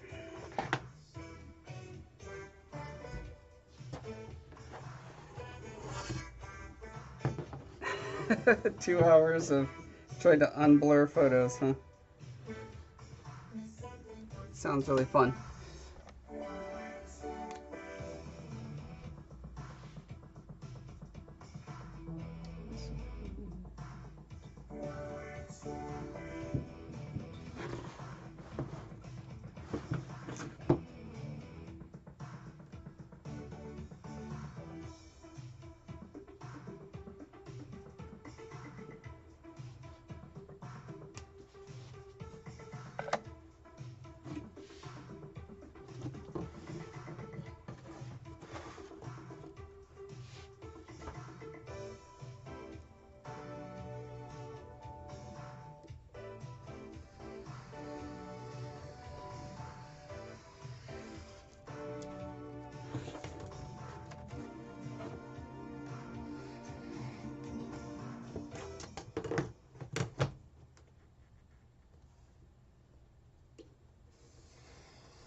These boards, I believe, came from a pile of foam core that was donated, picked up, whatever, at the Art Institute of Seattle in the year of our Lord 1994. So these are creeping up on 94, 04, 14, 30 years old. 30 years old foam core. And its time has finally come to be used. It's gone through. Now when I say a dozen, I mean literally at least a dozen moves. I've only worked at about 8 game companies, but I've certainly moved over a dozen times since in the last 30 years.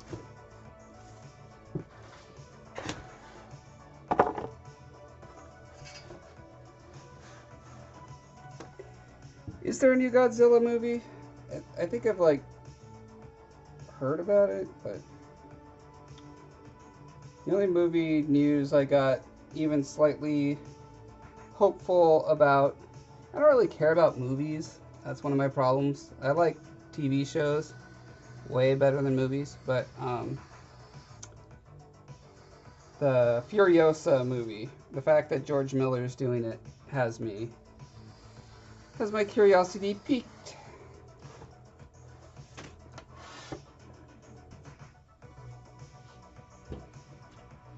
And I hope they answer the question, how did Furiosa's eyes go from being like 3 inches apart to 1.5 inches apart over her lifetime?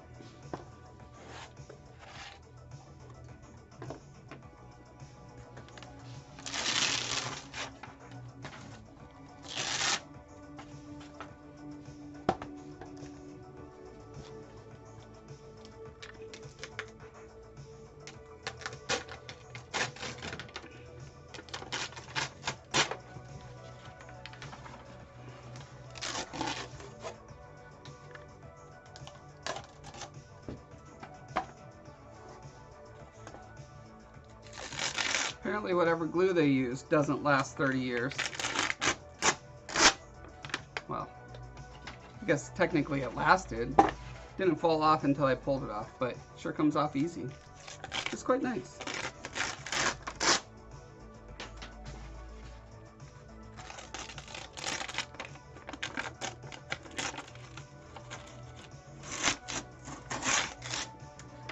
I feel like I enjoyed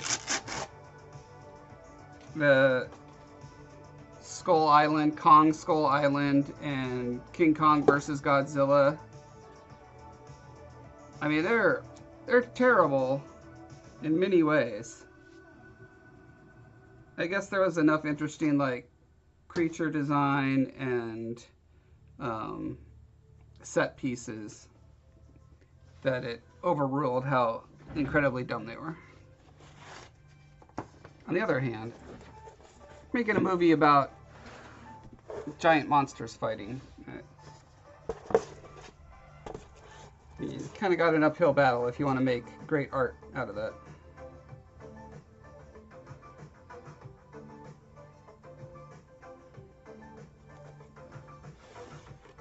I say as I'm like literally in the middle of writing a graphic novel that includes giant monsters fighting each other.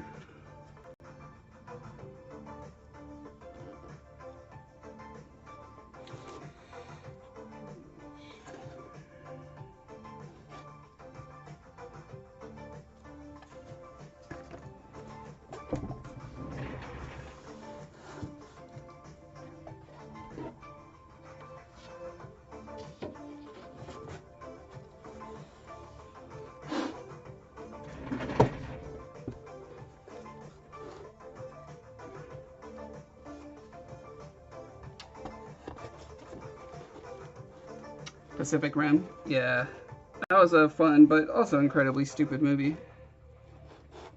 But again, like, how do you, I don't, can you make a not incredibly stupid movie about giant monsters? Probably? Is there an example? I haven't seen Cloverfield in a long time, but that one, like, I felt like I could take it seriously enough at face value. Like, There are definitely some issues with it, but it didn't feel like 100% schlock like all those other movies do. Oh, you were thinking Cloverfield too? Yeah. It does one of those cliched horror / action movie sins.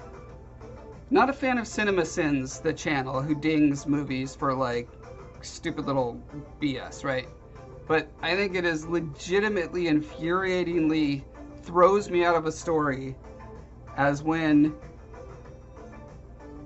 you're fighting monsters and you pick up an improvised weapon like a crowbar, and then you defeat the minions that you've been fighting, and it's time to go to a new area, and you drop the crowbar and go to the next area. And Cloverfield does that, and that just, oof. Major oof. Speaking of Jordu, he designed the monster in Cloverfield.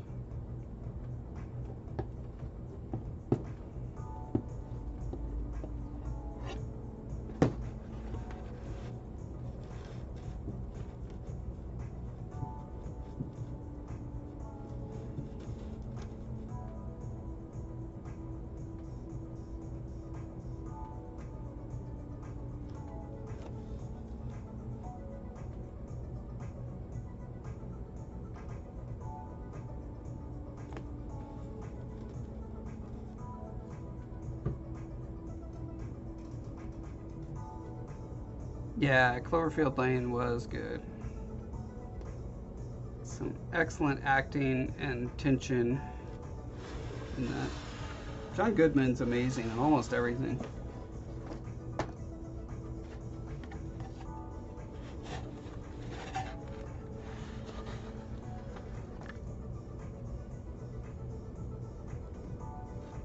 Thought it was a solid premise too.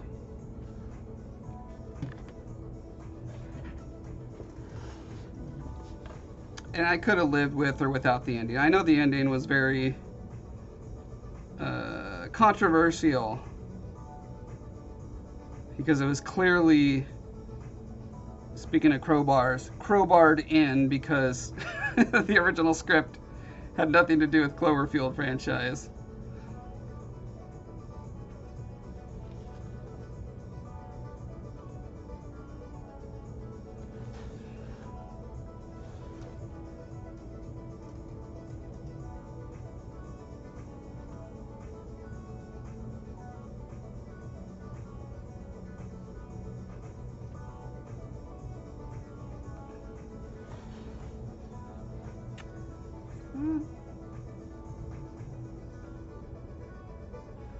Oh no, wait. Thinking harder about this. This height actually might be wrong because that's going to determine where the mother mold clamps down onto the other side of the mother mold. And if it's way up there, that means the other side is going to have this big dangling ½ inch lip.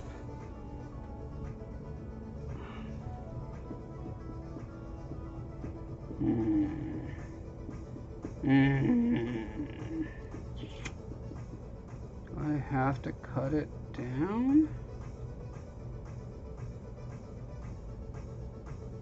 Gosh dang it, I think I have to cut it down. And this stuff is so hard to cut through. It eats through my blades super fast. There.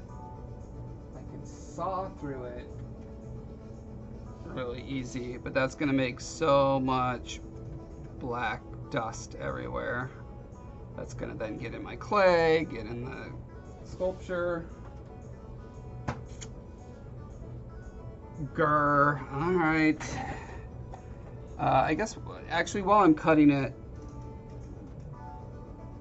I can be thinking about giving it a little bit of a interlocking element to it. Assuming I could ever find, there it is. Okay. I did not want the black dust. do not want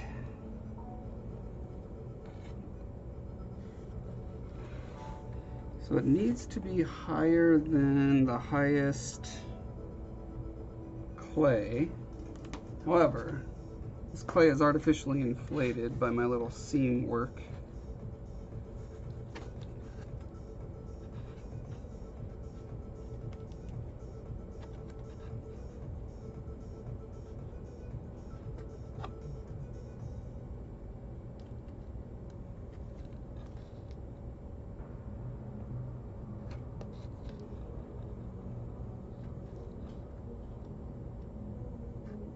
Oh, so Fizz, did you bounce off of What We Do in the Shadows? Was it too vampire-y for you?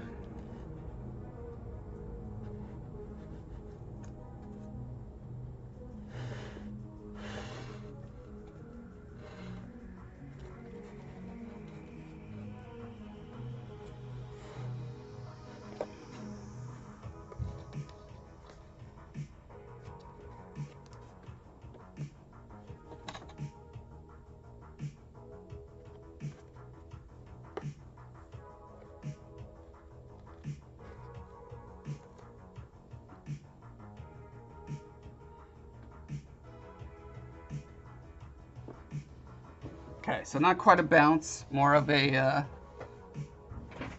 not enticing enough to really pursue it or think about it again. Yeah, the movie is so good, isn't it? The TV show, I feel like, gets there. But the first couple episodes are so, like, retreading so much of the movie. But I'm pretty sure I asked Fizz this. Fizz, you never saw the movie, right? So I feel like it's not going to have that kind of an effect on someone who hasn't seen the movie. And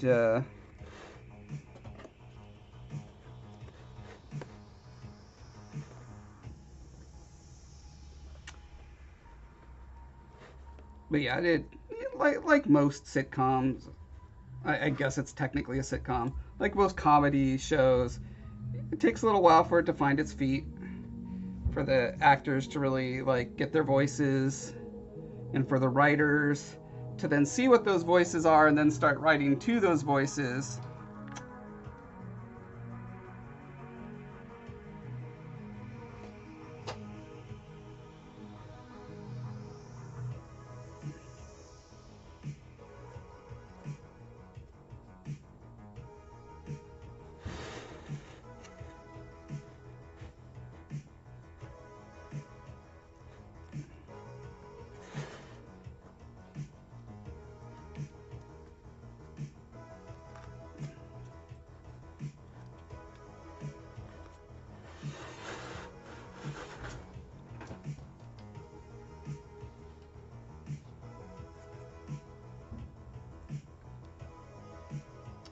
Yeah, I would say the annoying thing about, like, if you watch the movie, you would really, I mean, if you're not a terrible person, you would really come to enjoy those characters.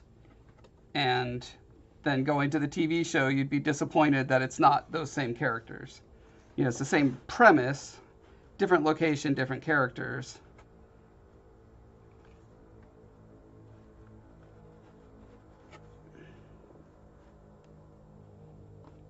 And so it kind of feels like a shallow imitation at first. Again, until you get to actually know and like the characters, these new ones. So from an experience design perspective, I would think it'd be best to watch the show first. But maybe you need the movie to convince you that the premise is strong enough to stick with the show until it finds its feet, right?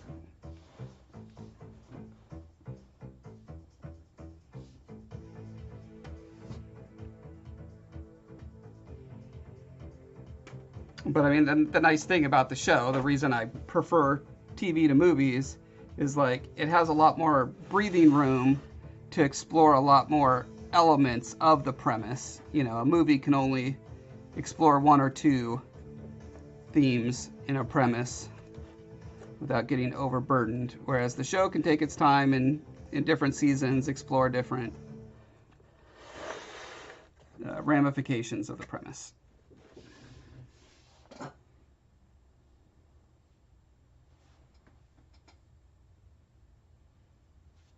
It does depend on the movie, yes.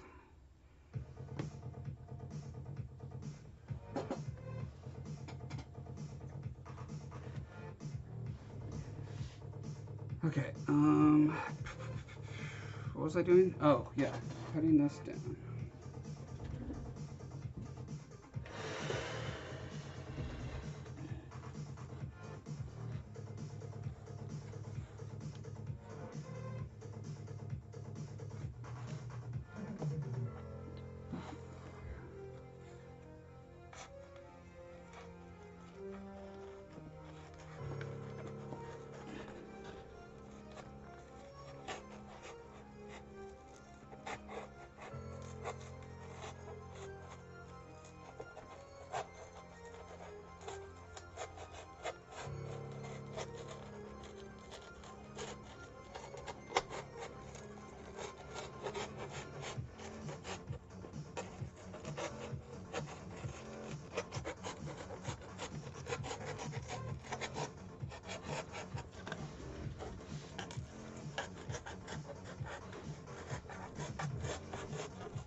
Imagine this here. Okay, the rubber goes up to here and stops at this wall. And then when I pour, okay, so this is all done and blobby. Then I put mother mold over this, goes over the rubber and over this part. Then when I flip it over, I pull this part out, and then I'm doing the same thing, rubber, and then mother mold would come to here. So any overhang here is having to be, okay, yeah, come in there. So that's kind of the tricky part. I want the rubber to end low, but I need a dam for it so it doesn't just fall over the side.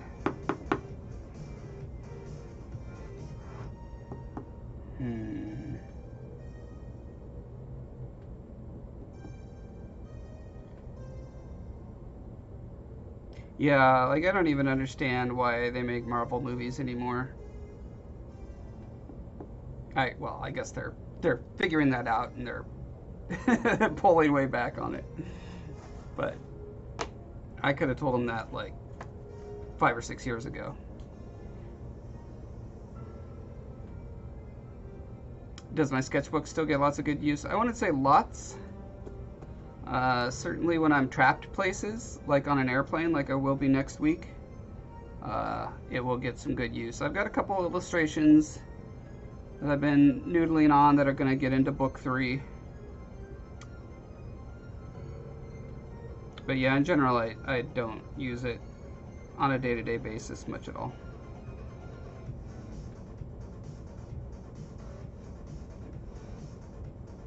If the stories were good, you wouldn't mind? I mean, yeah, I guess it depends on how you define good. Like, how much novelty do you need to make a story good for you is a question. Seeing the same, it's like they're becoming a lot like Hallmark Christmas movies, right? Where you know all the beats, you kind of have a warm comfortableness about it.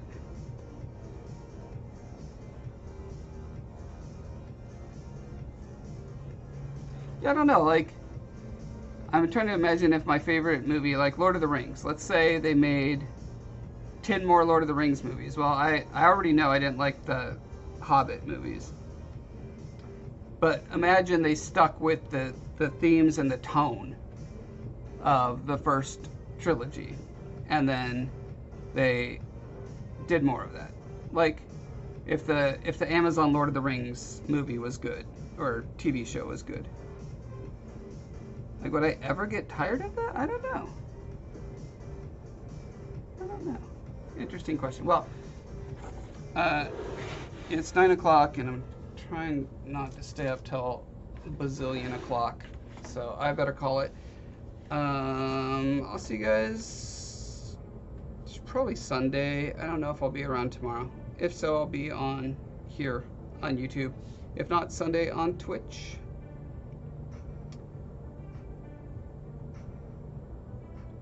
Yeah, I wouldn't mind Star Wars still going if they were good. Yeah, good point. I mean, that's what I want to do at Talifar, is make a never-ending thing, but it's a big topic, and we've talked about this a lot, so don't worry about it. All right, I'll catch you guys next time. Have a good one. Bye-bye, everyone. Bye-bye.